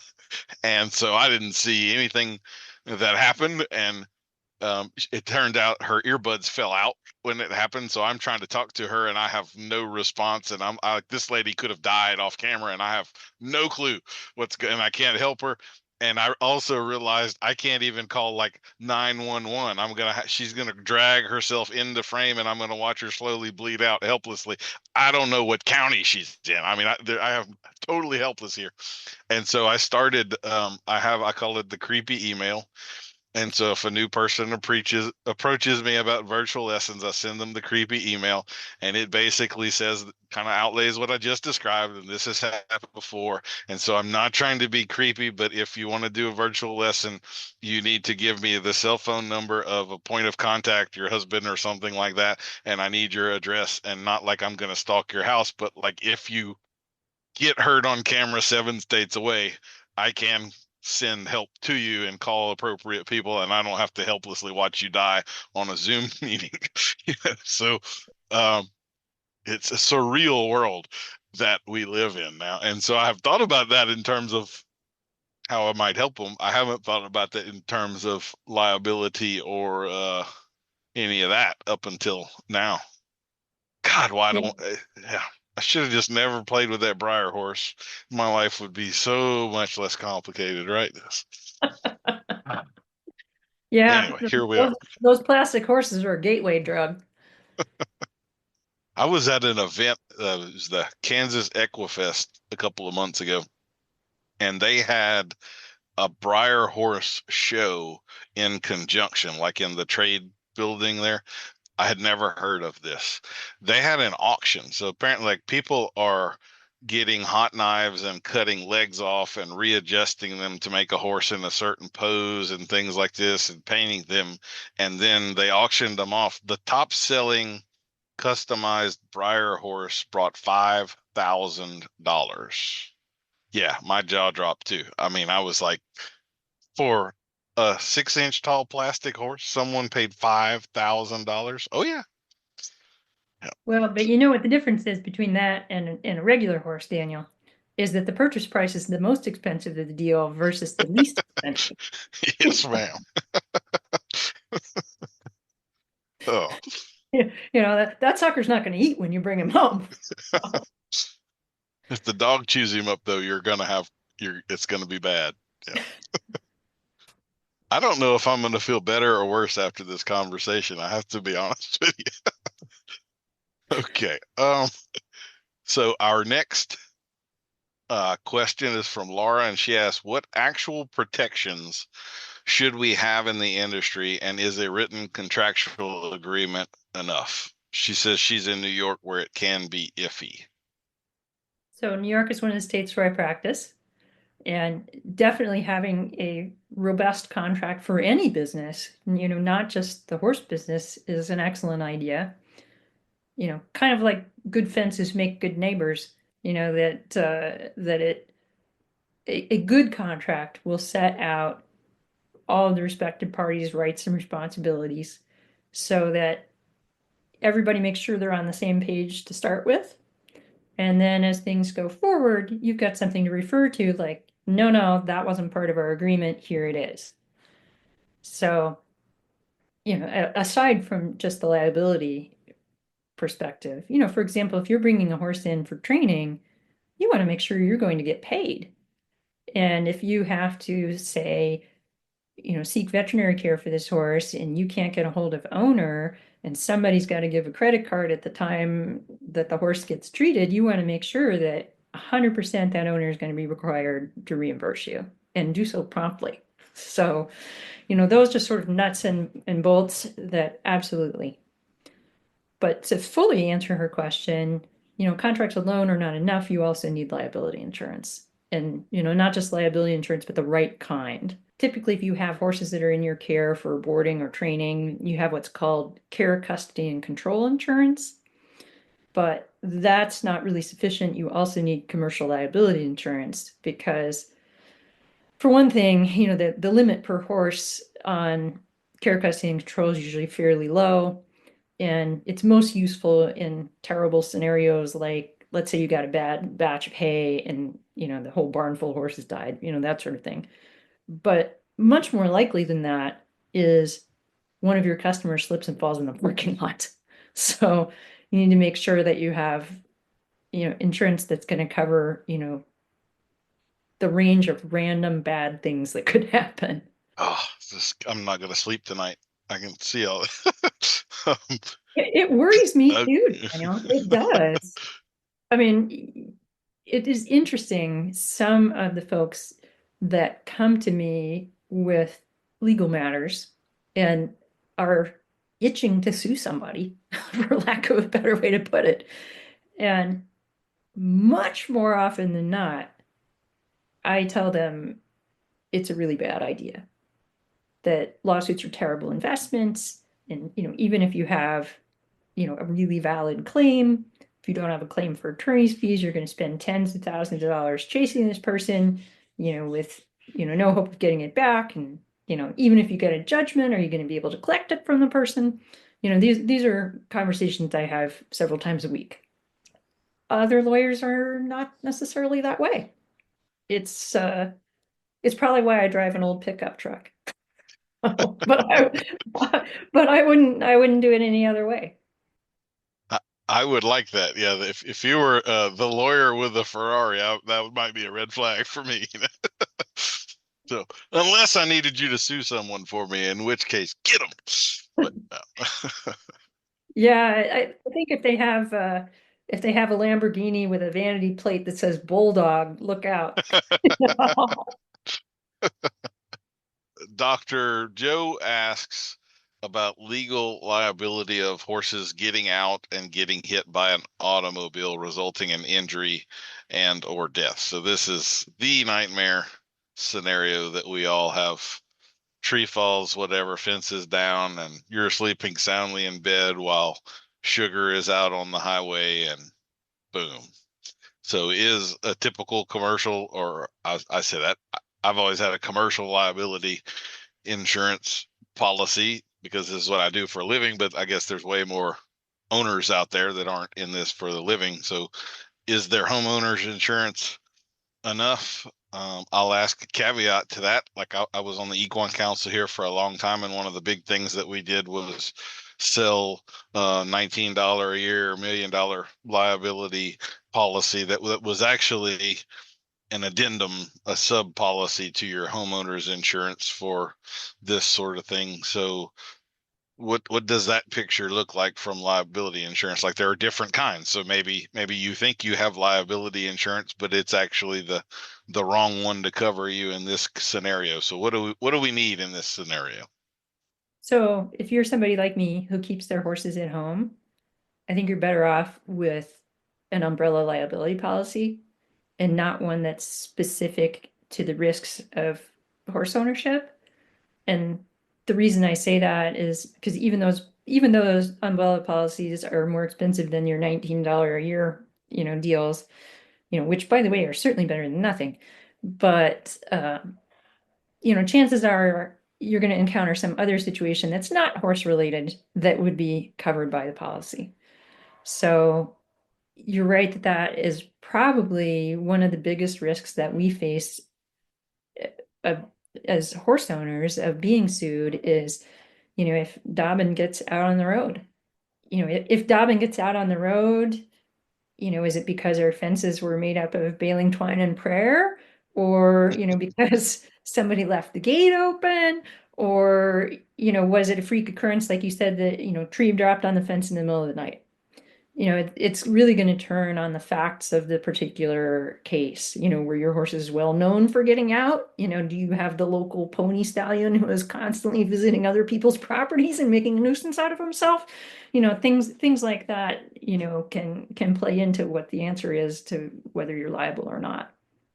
Are you in an area that's considered an open range area where the motorist has the responsibility to look out for livestock, not the other way around? It's really fact dependent. I was about to ask about that because there are certain states where, that open range thing flips it around completely for us. here, this is just an off the cuff question for you, but here in Louisiana, we now have a feral horse population running around in the state parks of around 1,000 head, 700 to 1,000 head of horses. And these are mostly horses that when slaughter ended and the bottom fell out of the market and people had no outlet for horses, they would drive them to the woods, turn them loose, go home, and some of them bred. And, so it has always kind of amazed me, particularly given in Louisiana, they're out in the dark woods, the long, lonesome highways. Like, I can't believe we don't have more instances of motorists hitting feral horses than what we have. But in that case, who's liable? Is that the state's horse now? Like, if you hit a deer, just your bad luck and your insurance company is on the hook, or do you have any idea how that might work out? I honestly don't. That's a really interesting question. That could be like a law school exam question. Yeah, I mean, there are all sorts of, twists and turns to that people setting horses loose is something that happens out here in the West too, that, during the Great Recession, it happened a lot on national forest land. That I live really close to national forest land, and it was not at all uncommon to hear about, somebody finding, a stray horse while they were out hunting, people to wake up and find an extra horse in their pasture, Mhm. the random feral horse is an interesting question. I mean, my hunch, and that's all that it is that it would probably be like any other, feral animal. Would the answer be different if it was a hog? Probably not. This is enlightening. That one makes me feel a little better for some reason. I'm not so terrified of a gate open at this point. Let's see. Some of these are a little redundant on liability protection. So this one is, as a horse owner, with regards to liability protection, what would they need in the event that someone comes onto their property and into their horse's space and gets hurt? And then Jess also about the opposite, which I guess we just talked where her horse got off property.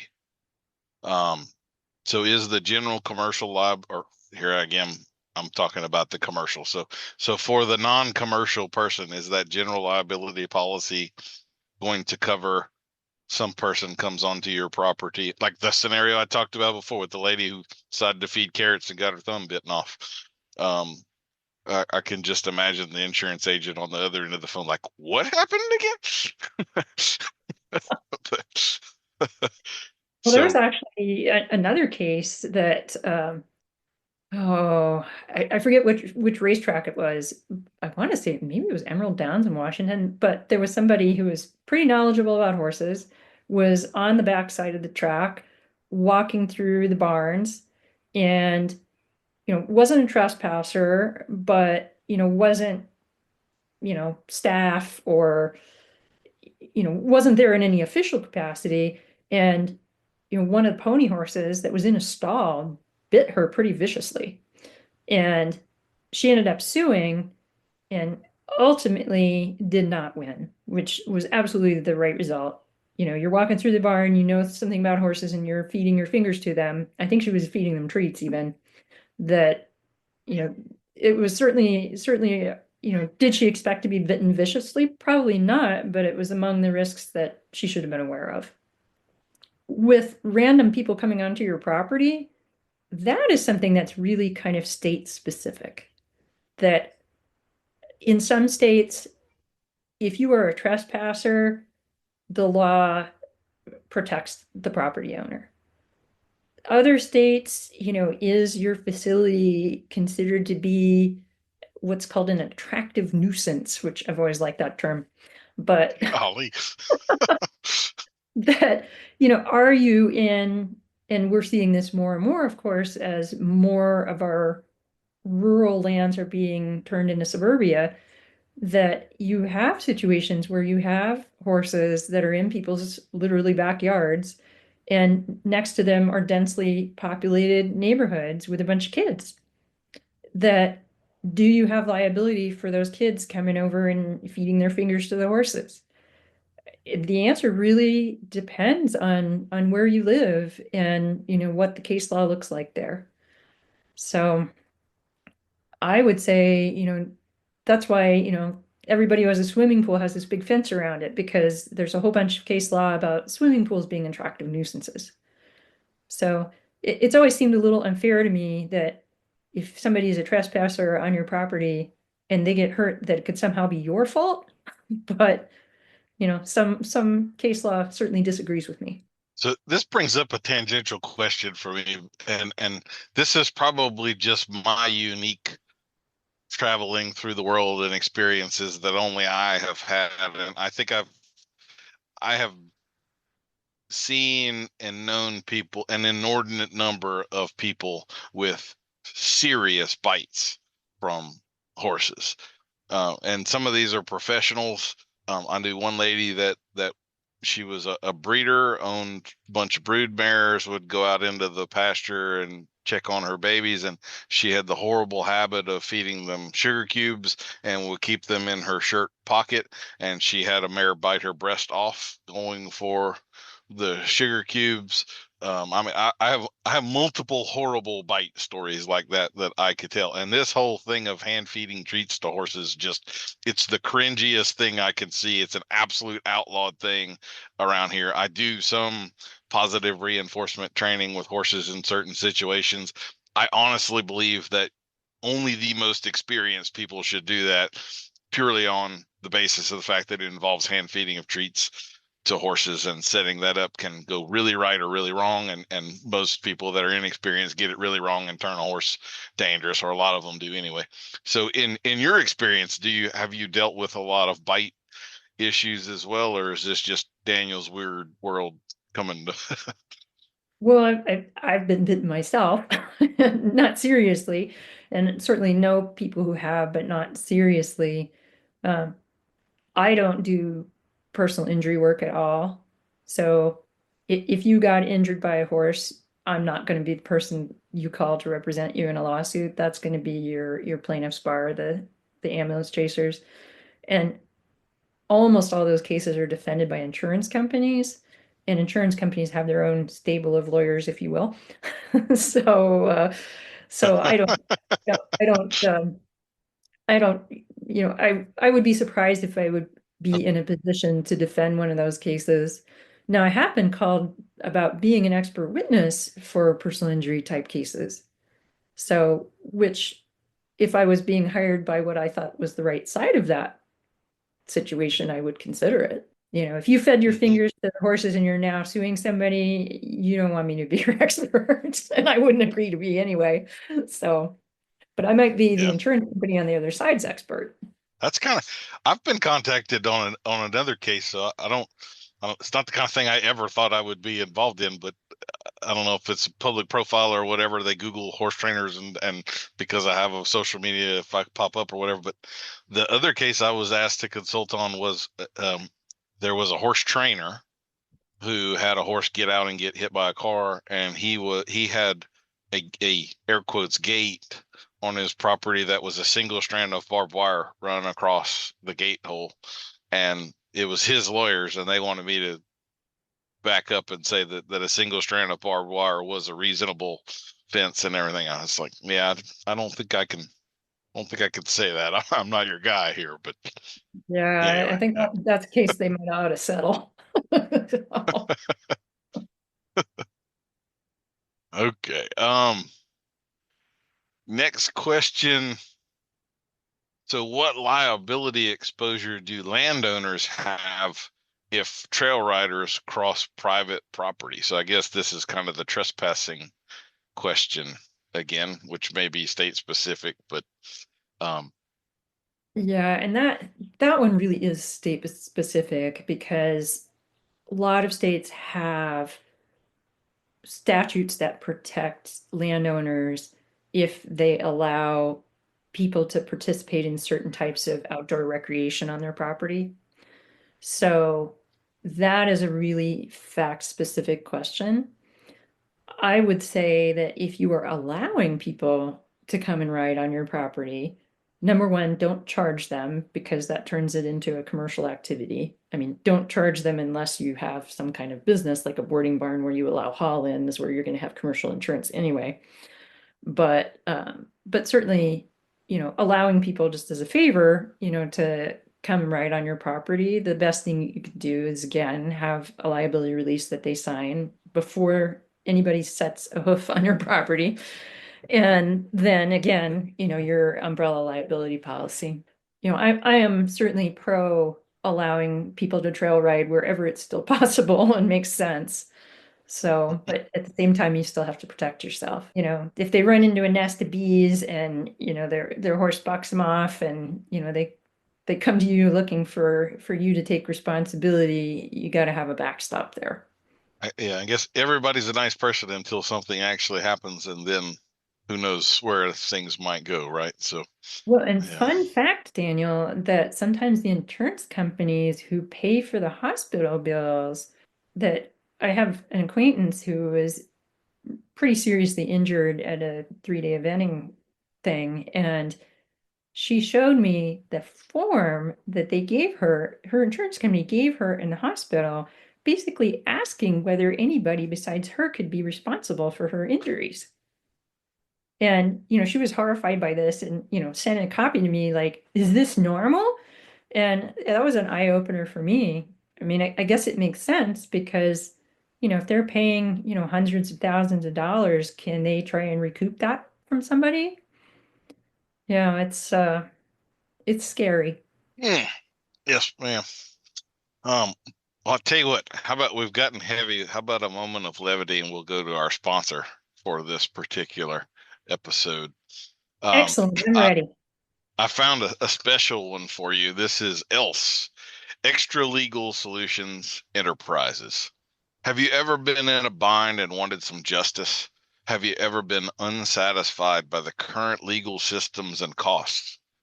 Extra Legal Solutions Enterprises knows where you're coming from and can help you get where you want to be. If making them feel worse is going to make you feel better, don't put a pin in that thought. Put a pin in one of our effigy dolls and let that pin speak for you. Make the offending party squirm like a worm on a hook. They're probably spineless anyway. Focus your hate and let them feel like the bait. Some call it voodoo, hoodoo. You can. Our custom effigies come with a choice of stature and build, eye color, hairstyle and color. Yes, we have many Karen models available, and even stupid skinny jeans if it's a guy. Or you can make them dance, make them cringe, give them a reoccurring pain in the whatever area comes to mind. Feel satisfied with an alibi. April, stop! Ah, that is not funny. Stop! Ah, baby, please stop. Stop. Extra Legal Solutions Enterprises is here to give you the justice you deserve and them the pain they deserve. As you've just witnessed, I'm not only an ELSE customer, I'm also a victim. Well, and hey, Daniel, I mean, I think you're onto something here. It's boy, there are days when I'd consider buying one of those. Absolutely. They say like whether you're supposed to write a hate email and then burn it the next day or something. Just makes you feel better. You get it out of your system, you vent.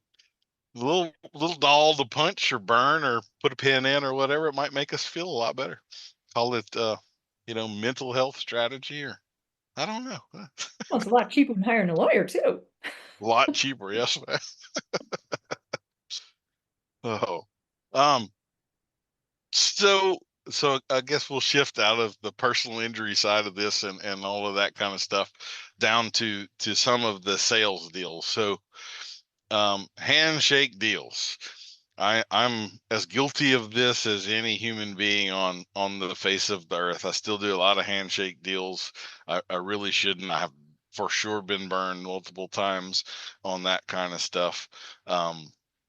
I'll give you some details on the last one that I'm kicking myself on. This caused me to write a whole article about it, but it's a group of people that I knew very well, and they had come across a deal. They're all professionals, where there was a particular very nice barn billionaire kind of a guy getting rid of some horses, but his bottom of the barrel stuff is the kind of stuff most of us dream of owning, right? And so He was just giving horses. He wasn't. He has barn managers and people that facilitate all this, so he may not have a clue any of this is going on. But anyway, they send a trailer up there with this one particular young guy who picks up half a dozen horses or whatever it is. They have a transfer on all of these horses right there in the parking lot. He's the only one there. He signs all of them. That's not the deal. He's supposed to get one of them, and then other people are getting other ones and so forth.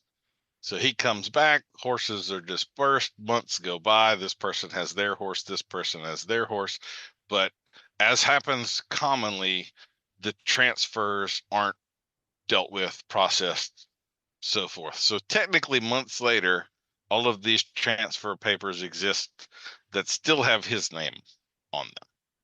And then people decide to sell the horse. One of them was traded to me.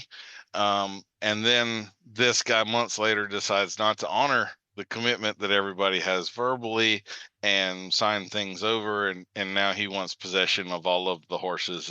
And now people have money invested in them. Like, it didn't like this just happened. And now I spent thousands of dollars on this horse that I thought was mine. And now you're claiming it's yours and your signature is on the paper. And it became a whole big deal. And I still have a horse out in pasture. I've had a decade now that I don't have clear title to over this whole fiasco.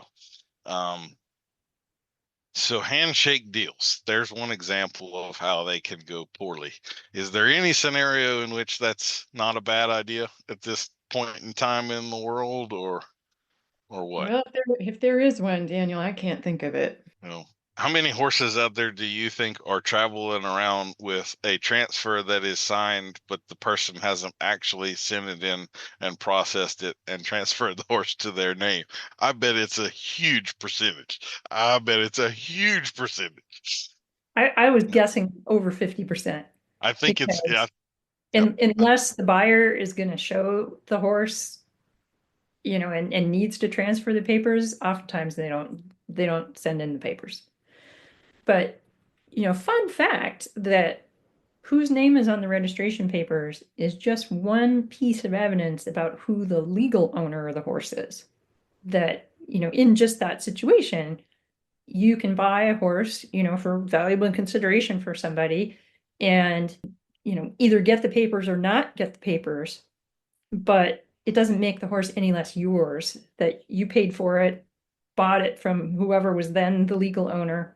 And so they can't show up, 10 years down the line, waving the papers saying, ha ha, you put all this money into training and showing this horse, and guess what? My name is still on the papers, so it's mine. That there's this little thing called unjust enrichment that if they decided to come after you in an ownership dispute, you would have a counterclaim for all the money you put into the horse, which was probably more than you paid for it in the first place. So I've kind of always thought that, yeah, if anybody comes looking for this horse 10 or 12 years later or whatever and wants to claim it, I've got a hell of a invoice for them to pay right before it's going to be theirs, right? So if you want to pay that invoice, then sure, take him, but otherwise. So let's say a horse is for sale and a person wants to purchase or lease. I've kind of always had a little dollar amount in mind, which I probably need to adjust given inflation and all of that these days. But kind of to me, about $5,000 was always the point at which vet checks needed to happen. Paperwork probably needed to be there. But if it was kind of a $1,500 horse, then is it really worth the extra expense of all of that kind of stuff? So do you have any feelings on that? Does that make no sense? And no, Daniel, do not do that. Every horse gets vet checked and or because a vet check could be $600. If it's a $1,500 horse and he looks pretty sound to me, like there's kind of a risk of acceptance there. But if it's $25,000 horse, now the $600 percentage wise is an easy decision to make, so am I crazy there? What are your thoughts on that? So here's my thought. There's nothing more expensive than a cheap horse. Unless it's a free horse.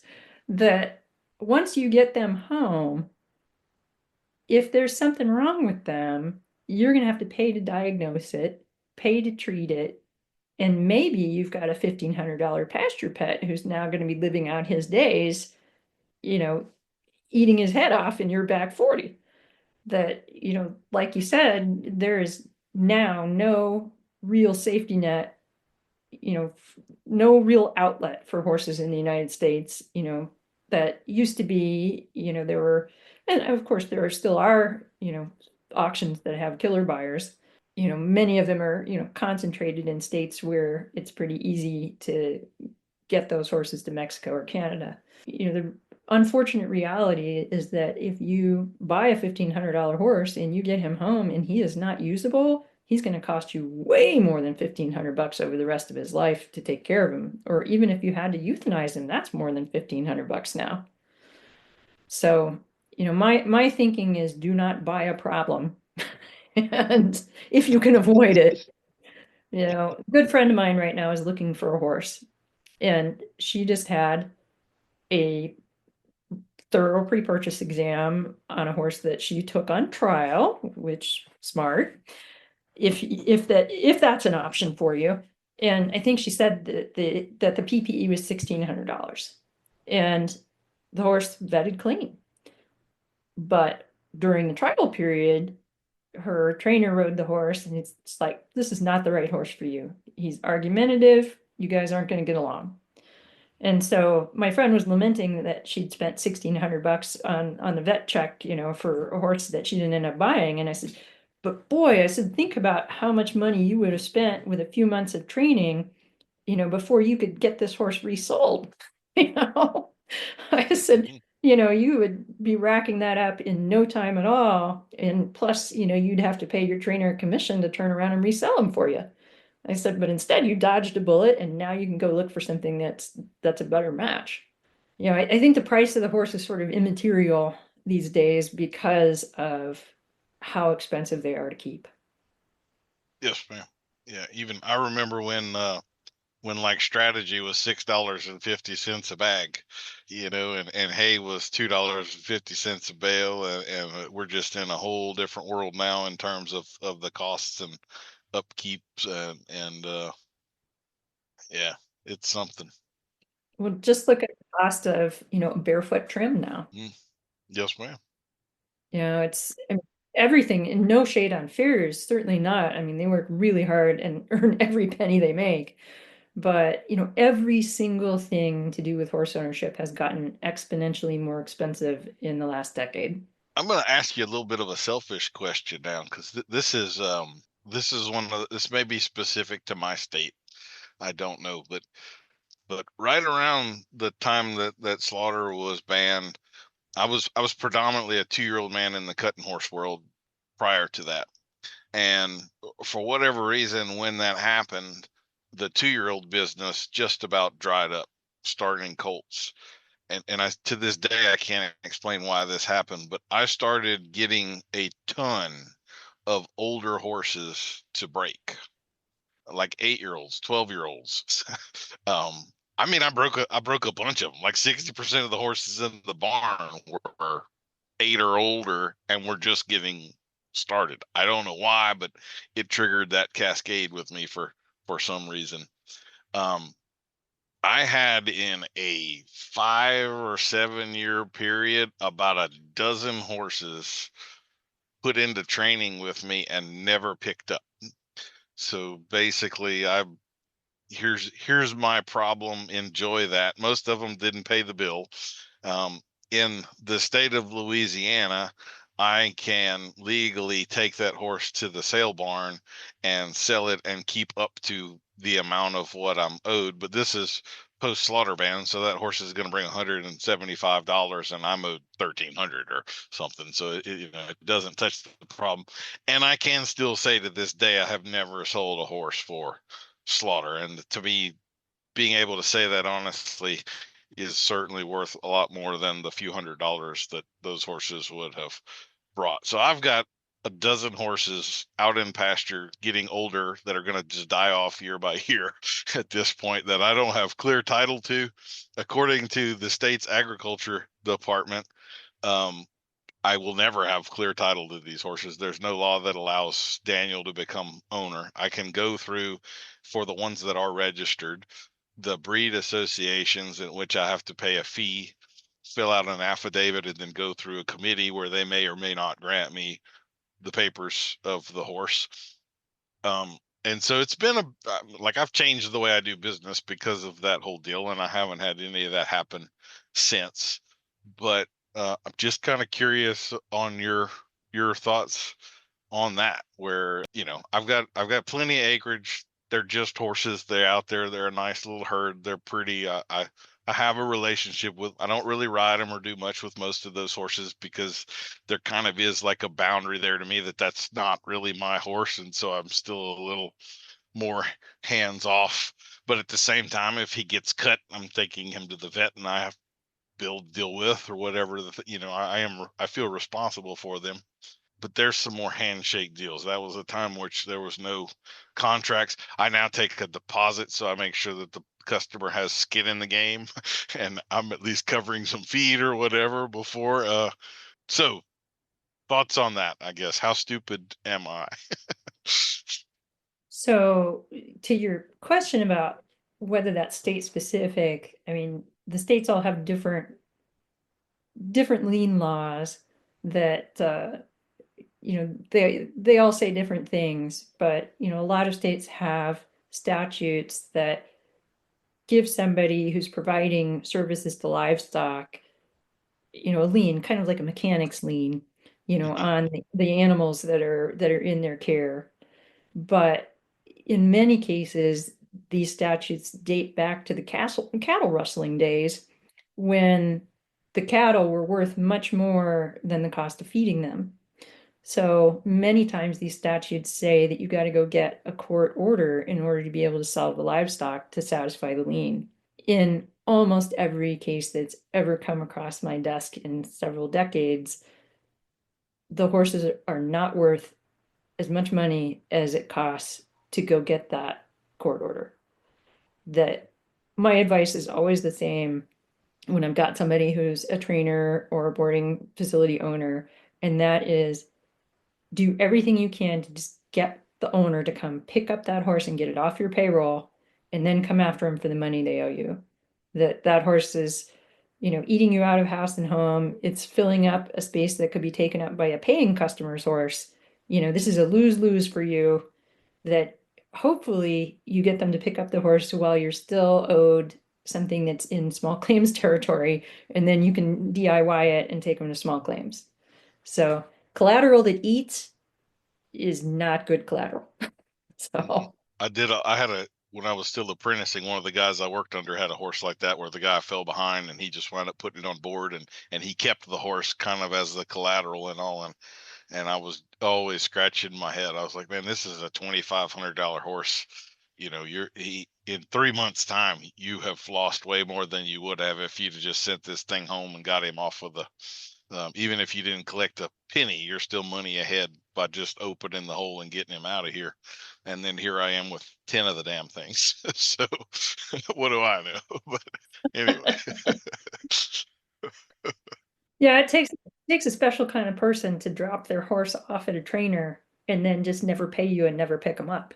I mean, what bad fortune you had to run into 10 of them, Daniel. I have some feelings on that for sure, and I've done a couple of them. Well, one, he's no longer with us. I wound up putting him down, but he was a hurricane rescue that was in really bad shape, and I still, like, that guy could show up here tomorrow wanting his horse back. I probably put that horse down 6 or 7 years ago. But that is a little bit of that nightmare that I have, that person's gonna show back up and then want their horse or something, and like that thing. Anyway, that's the world we live in, I guess. But yeah, I must have sucker written on my forehead to have this big of a collection of stupid mistakes. But anyway,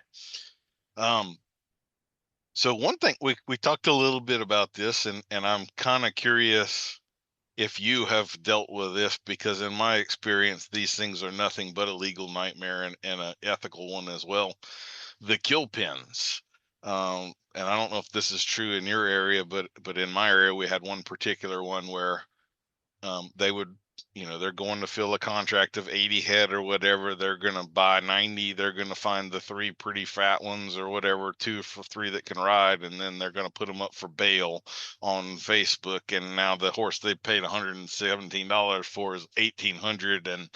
And as soon as the group me thing buys the horse and we select the lady that's going to actually get it, she can't get it for 3 weeks, and they don't feed him again the day after they're paid, and so he starves together in a dry lot and shows up with strangles 3 weeks later, lost 800 pounds. And that seems to be a very common scenario.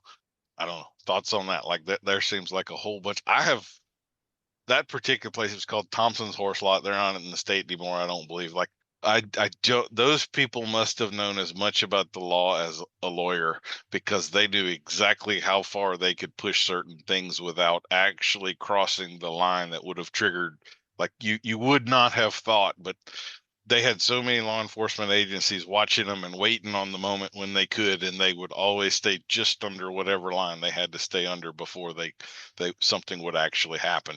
I think it took 10 years of the ag department on their butts before anything finally happened, and all they did was cross state lines and became Texas's problem after that anyway. So I guess thoughts on that. What would you have you dealt with any of these kinds of cases with kill pen horses? And So, the short answer is no, because they're always under the dollar threshold that somebody would even want to pay me a consultation for.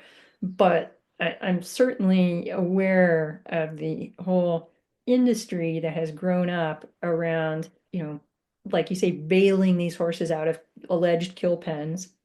That there's a ton of scammers out there, that some of them will go to these holding pens, and then they're nonprofits, and I put that in air quotes, that have this network of followers on social media that get people to contribute money to get these horses out of there, and maybe the horses get out of there and maybe they don't.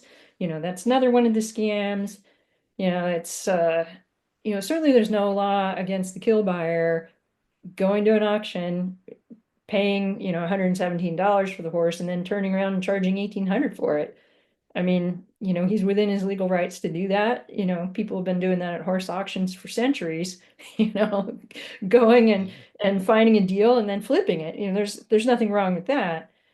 From a legal perspective anyway. But I think P.T. Barnum was right, that there's a sucker born every minute. So, yeah, if the words bail are involved in a transaction with a horse, probably you should just walk away from that, right? That'd be good sound advice right there. yeah, I mean, I think the only way I personally would buy a horse at auction would be really young stock that wasn't started under saddle. Like yearling, weanling, something that somebody was just looking to make a quick sale and get rid of, but there wasn't anything wrong with it. I'd be super leery about any riding horse, because there's a good chance that the reason that it's at the auction is it's got issues, behavioral or soundness or both. So, a lot of the reasons that these horses are in these, kill buyer auctions is that there's something pretty serious wrong with them. Yeah, I And would agree. this Well, is gonna sound super heartless, but it is my personal opinion that not every single horse should be saved. I agree with you. And you kind of alluded to it a minute ago, but the rescue thing has become an industry unto itself, and there are some legitimate ones, but there are definitely also some illegitimate ones. Or I've seen, probably the most common scenario is people with a soft heart that have that I want to save everything, but they don't really actually know anything about horses. And so the reality is the horses wind up in a worse situation in the rescue. And then I could name a dozen cases that I know of where horses had to be rescued from the rescue, and I could think of one where I was asked to consult with a farrier friend of mine and a vet, and there was a horse that was very badly foundered, And it was the opinion of the farrier, myself, and the vet all that, like, you need to euthanize this thing yesterday. And this lady just would not give up. No, we're going to save him. That she spent a couple $1,000s, a few months of more pain for that horse before she finally made the decision. And it was just like, when three really experienced people looking at this horse all told you at the same time, this is not savable, like, you should have listened. That you did not do a good thing in this case. You prolonged the suffering of an animal that should have been let go. So I don't, that word rescue has become like, I almost vomit a little bit in the back of my throat. I know some good ones. I mean, it's not always the case, but God, there's a lot of them that just leave a bad taste in my mouth too, So Yeah, I could not agree more that, some of them are just hoarder situations. I mhm. mean, pure and simple. Some of them are nonprofits in name only, that they, exist to accept donations, and then, the people that are running them are pretty handsomely paid, either under the table or not. And some of them, I really have an ethical problem with their selection process of what horses they take in and then how they place them.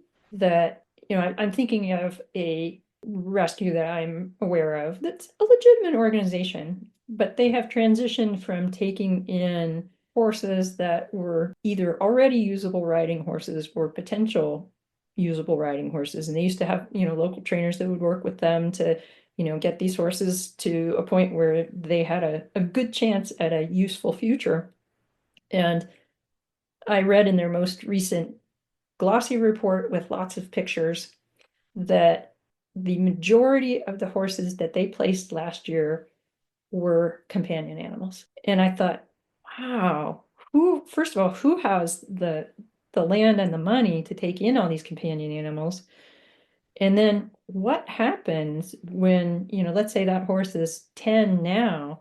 What happens when that horse is 20 something and the person who's my age is now, in their 70s and can't stay on that property anymore and the rescue's out of business? Then what happens?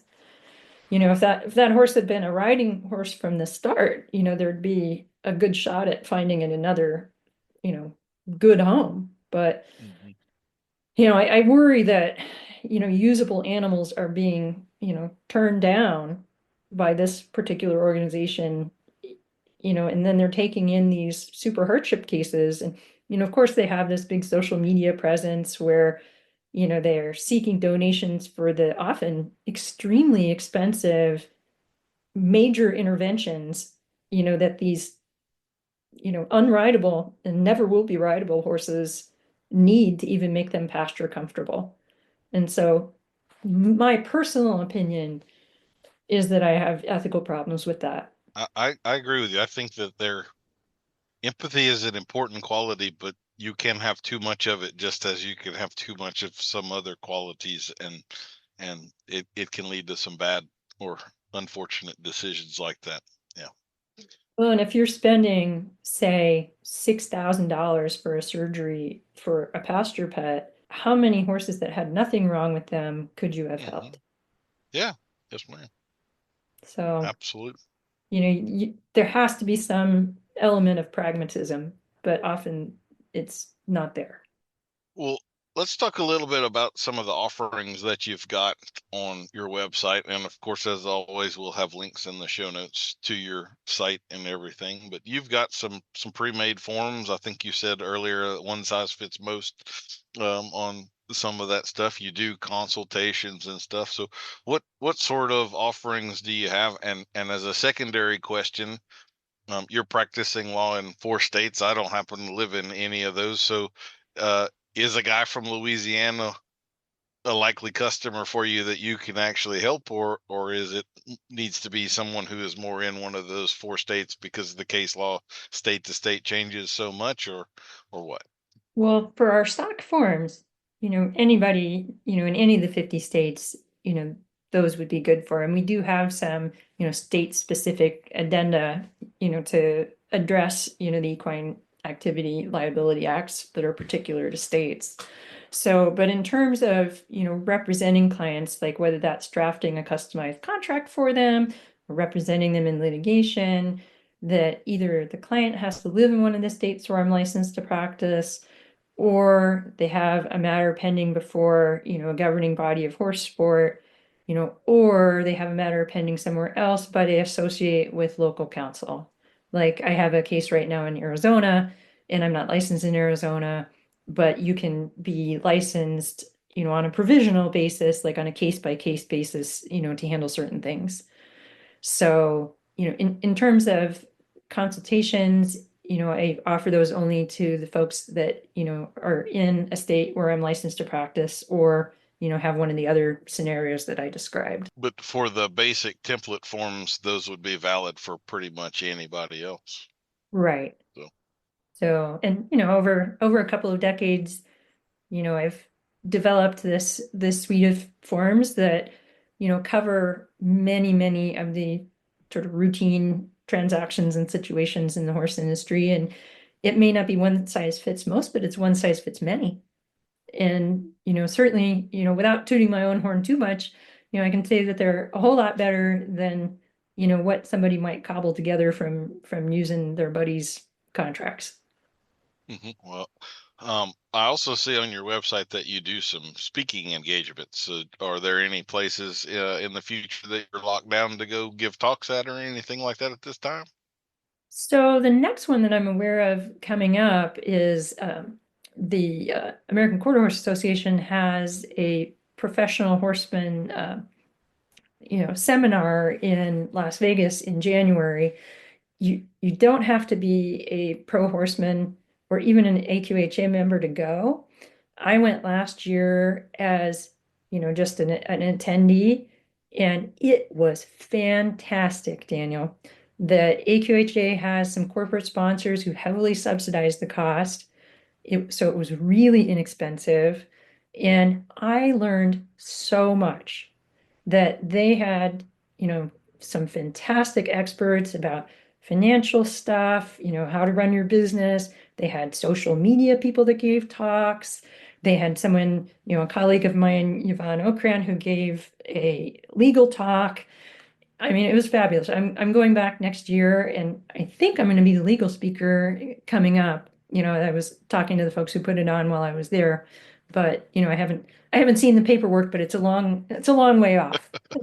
But Waiting on the contract. even if I'm not a speaker, I'm definitely going to go to it again because I thought it was so valuable.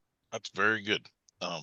I have to say the AQHA, I have generally not been fond of a lot of stuff that they've done lately, particularly like with the reproductive stuff with mares and all of that. I see you're looking at me. You're not quite sure. Like embryo transfers, you mean? Yeah, we have all of these different reproductive strategies now, but the bottom side of the pedigree has always been the weak side because, mare can only have one baby a year, and now we have reset mares and things like that. So these superior mares, we can flush them and get more babies, but the AQHA will only allow you to register 2 a year. And then now they have changed the date of death stuff. So even after they die, I think they limited the number of years you could still register any frozen embryos or anything like that. And I'm pretty patently against that. When a mediocre stallion could have 1,000 babies and you register every one of them, why shouldn't a superior mare have 20? I mean, it just seems like let's improve the genetics from the bottom side as well, right? But anyway, that's where we are with that. Well, in my opinion, this is absolutely the Pro Horseman program. I've been a member of it since almost the start of it, and I think it's a terrific program and continues to get better. That's good. I'm encouraged. I'm going to look into it. That sounds pretty good. And I am not a paid spokesperson, I might add. I guess the next and last thing I wanted to talk about with you was one of those things that's always seemed a nightmare scenario to me that deals with the liability, and that is some of the therapeutic riding sort of endeavors. I've volunteered with multiple such associations, and I've done some clinics and education for others. And like when we're talking about the things that can happen dangerously with a horse, and then we're gonna add a person to that mix that is physically or mentally compromised in some manner, like it's just always terrified me, the what can happen. And don't get me wrong, I have seen some miracles occur. I very much believe in those types of programs and the effects that they can have. But on the liability side of that, like it just seems like an accident waiting to happen, sort of an inevitable um, deal. So, are there any specific type of protections legally for those types of things, or is that just get as much insurance as you can together and hope for the best? Or Well, and have pretty robust liability releases that are specific to the particular type of therapeutic endeavor that you're in. Some of them are mounted, some of them aren't. Some of them, the patient is loose with the horses, some of them they're not. I think, because that is a really good example, just like the dude strings, that you are dealing primarily with a segment of the public that has no horse experience whatsoever. The closest that they've come to a horse is, watching the Disney Spirit movie. So, and, especially when you're dealing with, parents that have, children who are medically fragile or who have, neurological considerations that, I share your it's a nightmare waiting to happen. I mean, just like any horse endeavor, it's not if you're going to have an accident, it's when. You just, if you haven't had an accident, you haven't been doing it long enough. So yeah, I mean, just like any other horse related business, robust liability releases and insurance that's adequate in amount to cover, what you're doing, that most of the time, if you have a serious horse wreck, it's going to be like catastrophic, like brain injury, really terrible things. So, take a look at the limits of your policy and make sure it covers it. And then a lot of therapeutic riding, operators operate out of facilities that don't belong to them. So, if you are the facility owner, you want to make sure you have your own insurance. You want to make sure that the people who are operating the business on your property have their own insurance, and name all of the property owners as additional insureds. And that the liability releases that the service providers have, are appropriate and include the property owners. well, I'm kind of out of stuff to ask you. Is there anything that you would like to talk about that I haven't brought up? Something you just want to get off your chest and everybody needs to know this and you want to shout it from the rooftops? Anything like that? So, something I deal with a fair bit in my practice in terms of consultations with people, because it doesn't usually rise to the level of a lawsuit, is social media disparagement. And then, for example, somebody posts something about somebody and a whole bunch of people pile on and say, well, yeah, that person's an absolute crook, blah, blah, blah. I'd never buy a horse from them.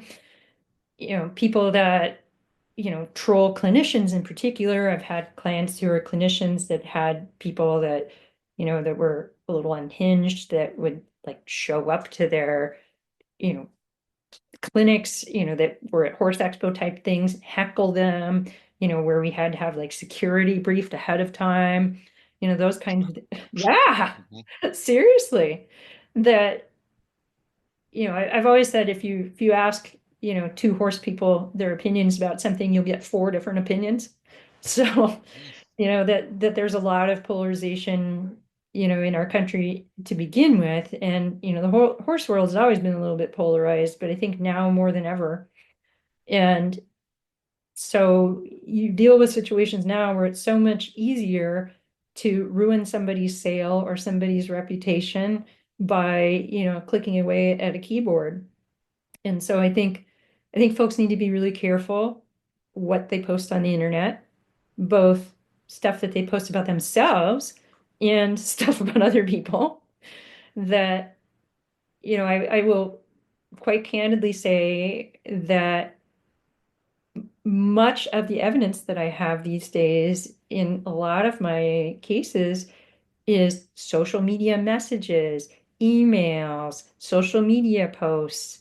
I mean, it's astonishing to me the challenged judgment that some people have in what they post.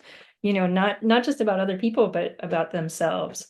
I would say if you would not say it to someone's face, don't post it on the internet.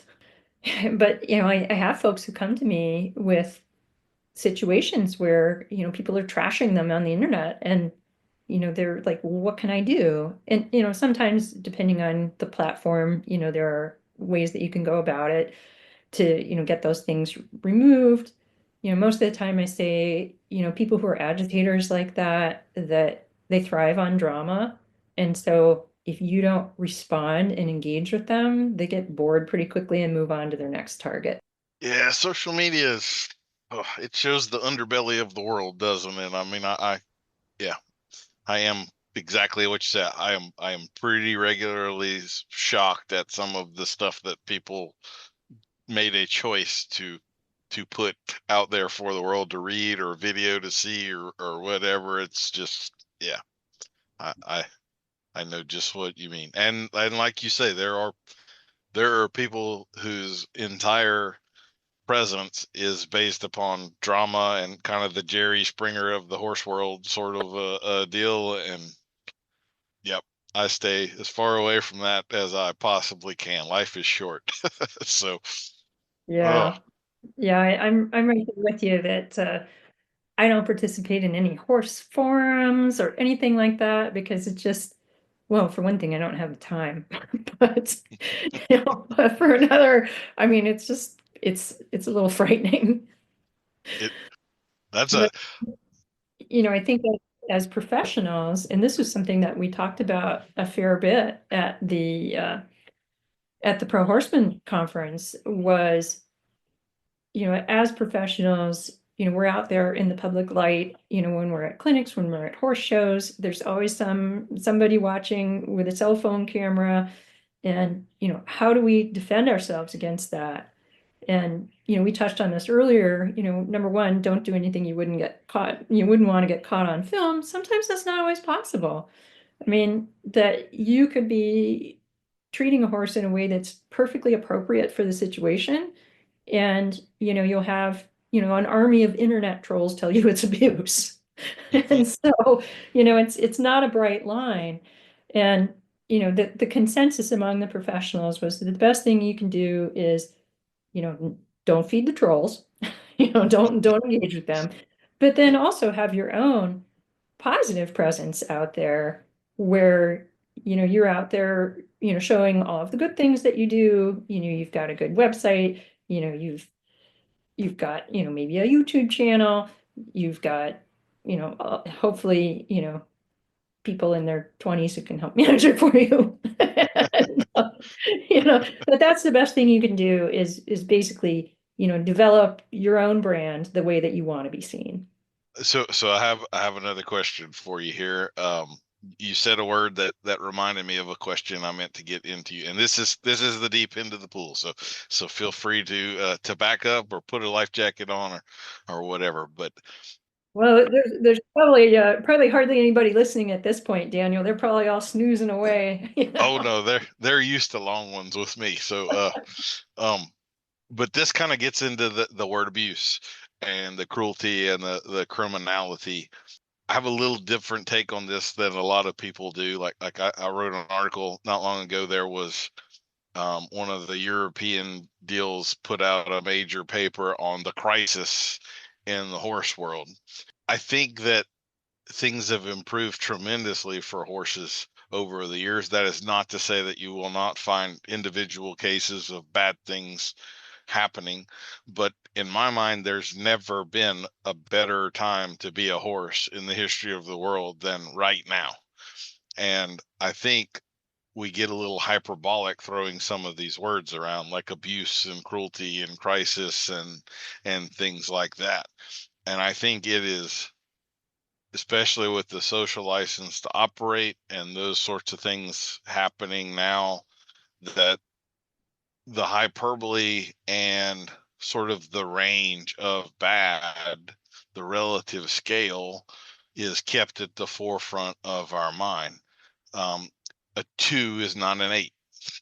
You know, this is one of the specific things that I talk about. Is this has been a couple of Olympics ago, but there was the German pentathlete who had the horse that was balking, and the trainer reaches across and slaps the horse on the butt. And I mean, the world lost its mind over that. And now they're pulling horses out of the pentathlon in the Olympics. Now there's fewer and fewer events horses will be in.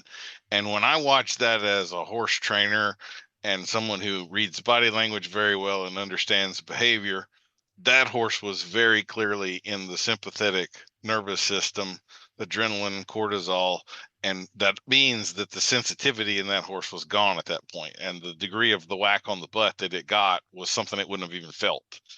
And so, is that abuse? If it actually wasn't enough to register on the radar at all, it might look bad. I understand that, but I think when it it could have been much worse. Was it unfortunate? Yeah.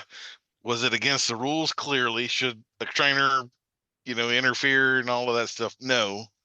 But was it really something to the degree in that horse's mind that the world responded to? That horse could have been turned out in a paddock 20 minutes after that event and got kicked by another horse, and the degree of actual harm there would have been much higher, and nobody would have batted an eye at it because horses kick each other. It's what they do. Like that's just part of being a horse. And so like that whole relative scale of what actually just did happen seems to be lost on not just the people in our industry, but certainly the people outside of it that don't know much and are looking in, and we keep getting these black eyes. I feel like we have lost that concept of relative scale of bad. Things that are unfortunate or could have been better are inevitably going to happen, but it doesn't mean that they were terrible. I mean, like 2 is not an 8. So I guess I'll throw that hot potato to you now. You feel free to have a different take. I mean, again, I think something can be unfortunate without being horrific. I think there is a matter of scale there that actually is important. And on your end, like to me, if I hear people throwing out words like abuse and cruelty, these are words to me that have a context of criminality to them. And so those are not things that should be thrown out lightly. If I'm going to call something abuse, like it's a hill I'm willing to die on kind of a thing. I'm not going to risk saying that word about you handling this horse unless I'm really willing to take all consequences that might bring my way, So those are my thoughts. I'll throw that to you now.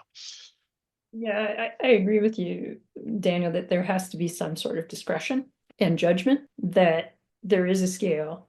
I mean, are some incidents regrettable, but not criminal? Absolutely. That I think that's what happens, is that, those incidents become clickbait, and then you have a bunch of people piling on that, you were talking about facts about how the sympathetic nervous system works, and, looking at it from a scientifically informed perspective.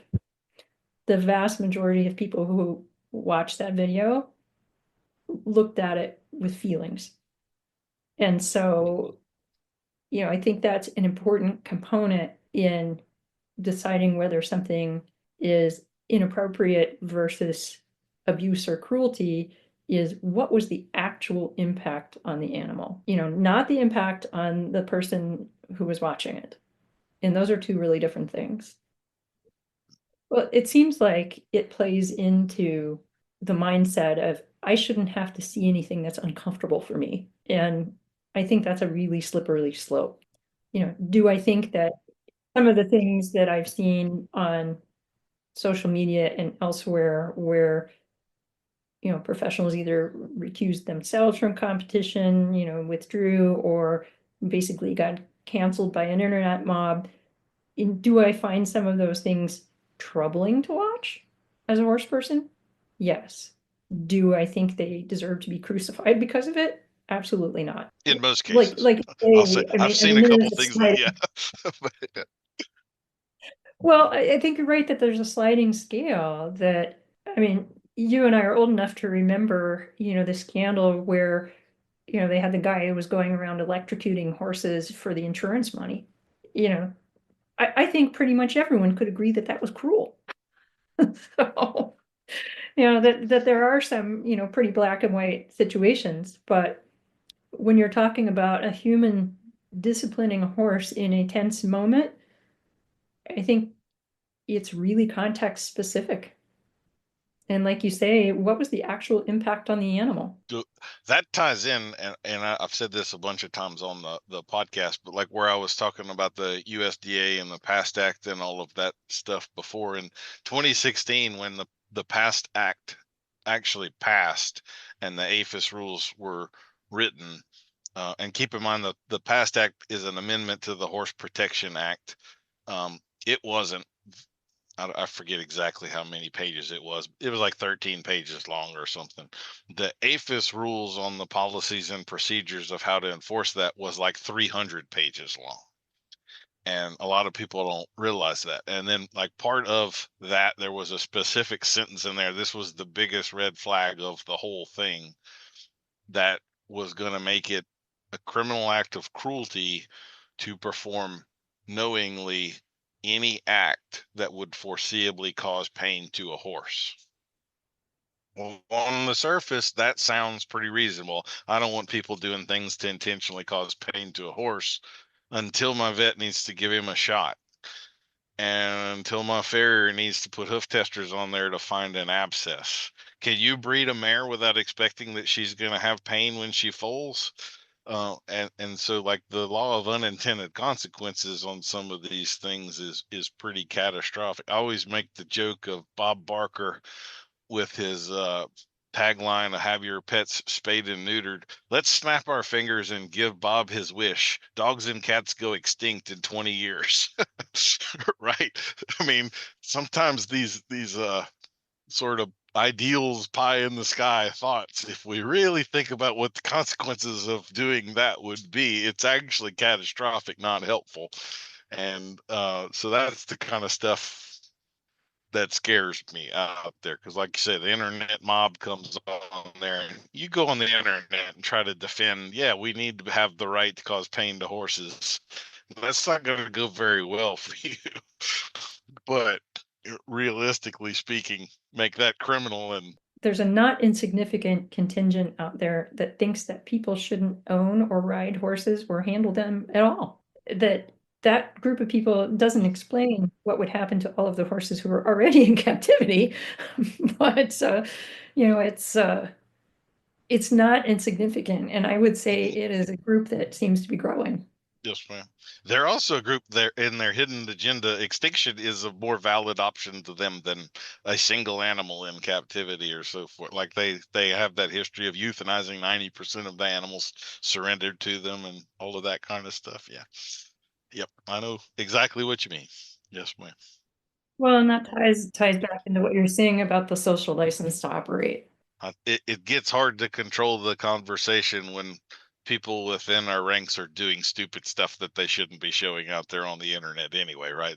Like they're not helping our cause by going out there and proving that, yes, I can get away with doing something stupid. Like, that's costing this a lot more than you realize that it is. But tell a 20-year-old at the NFR that and see if they listen, right?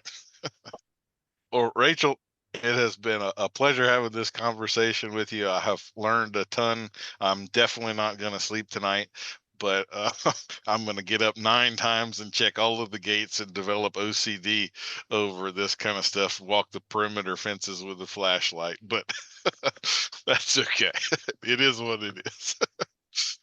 Oh, I'm sorry to hear that. I hate to cause anybody to lose sleep, Daniel. No. Oh, but I very much appreciate your time and coming on. Like I say, we will have links in the show notes to your social media offerings and the website and everything. And it's a very easy to navigate website, simple and straightforward. So if y'all are looking for any of the forms or to contact Rachel for a consultation, it'll be very simple to do through the website and everything. So, And we have a very large library of articles that are completely free on our website about almost every legal topic you could think of. So, well, I appreciate what you're doing out there and bringing this knowledge to the people in our world, because I do think it's underutilized and undervalued for the most part. It's a shame we live in a world where we need contracts and waivers, but it's just the reality of it. We do need to protect ourselves and that kind of thing. So might as well have an expert help you navigate that. Make sure you have the right magic words in your waiver and your contract, right? yeah, well, it's been a pleasure. And I now have horses to feed and stalls to clean. Well, thank you for your time. Thank you. It's been a pleasure, Daniel.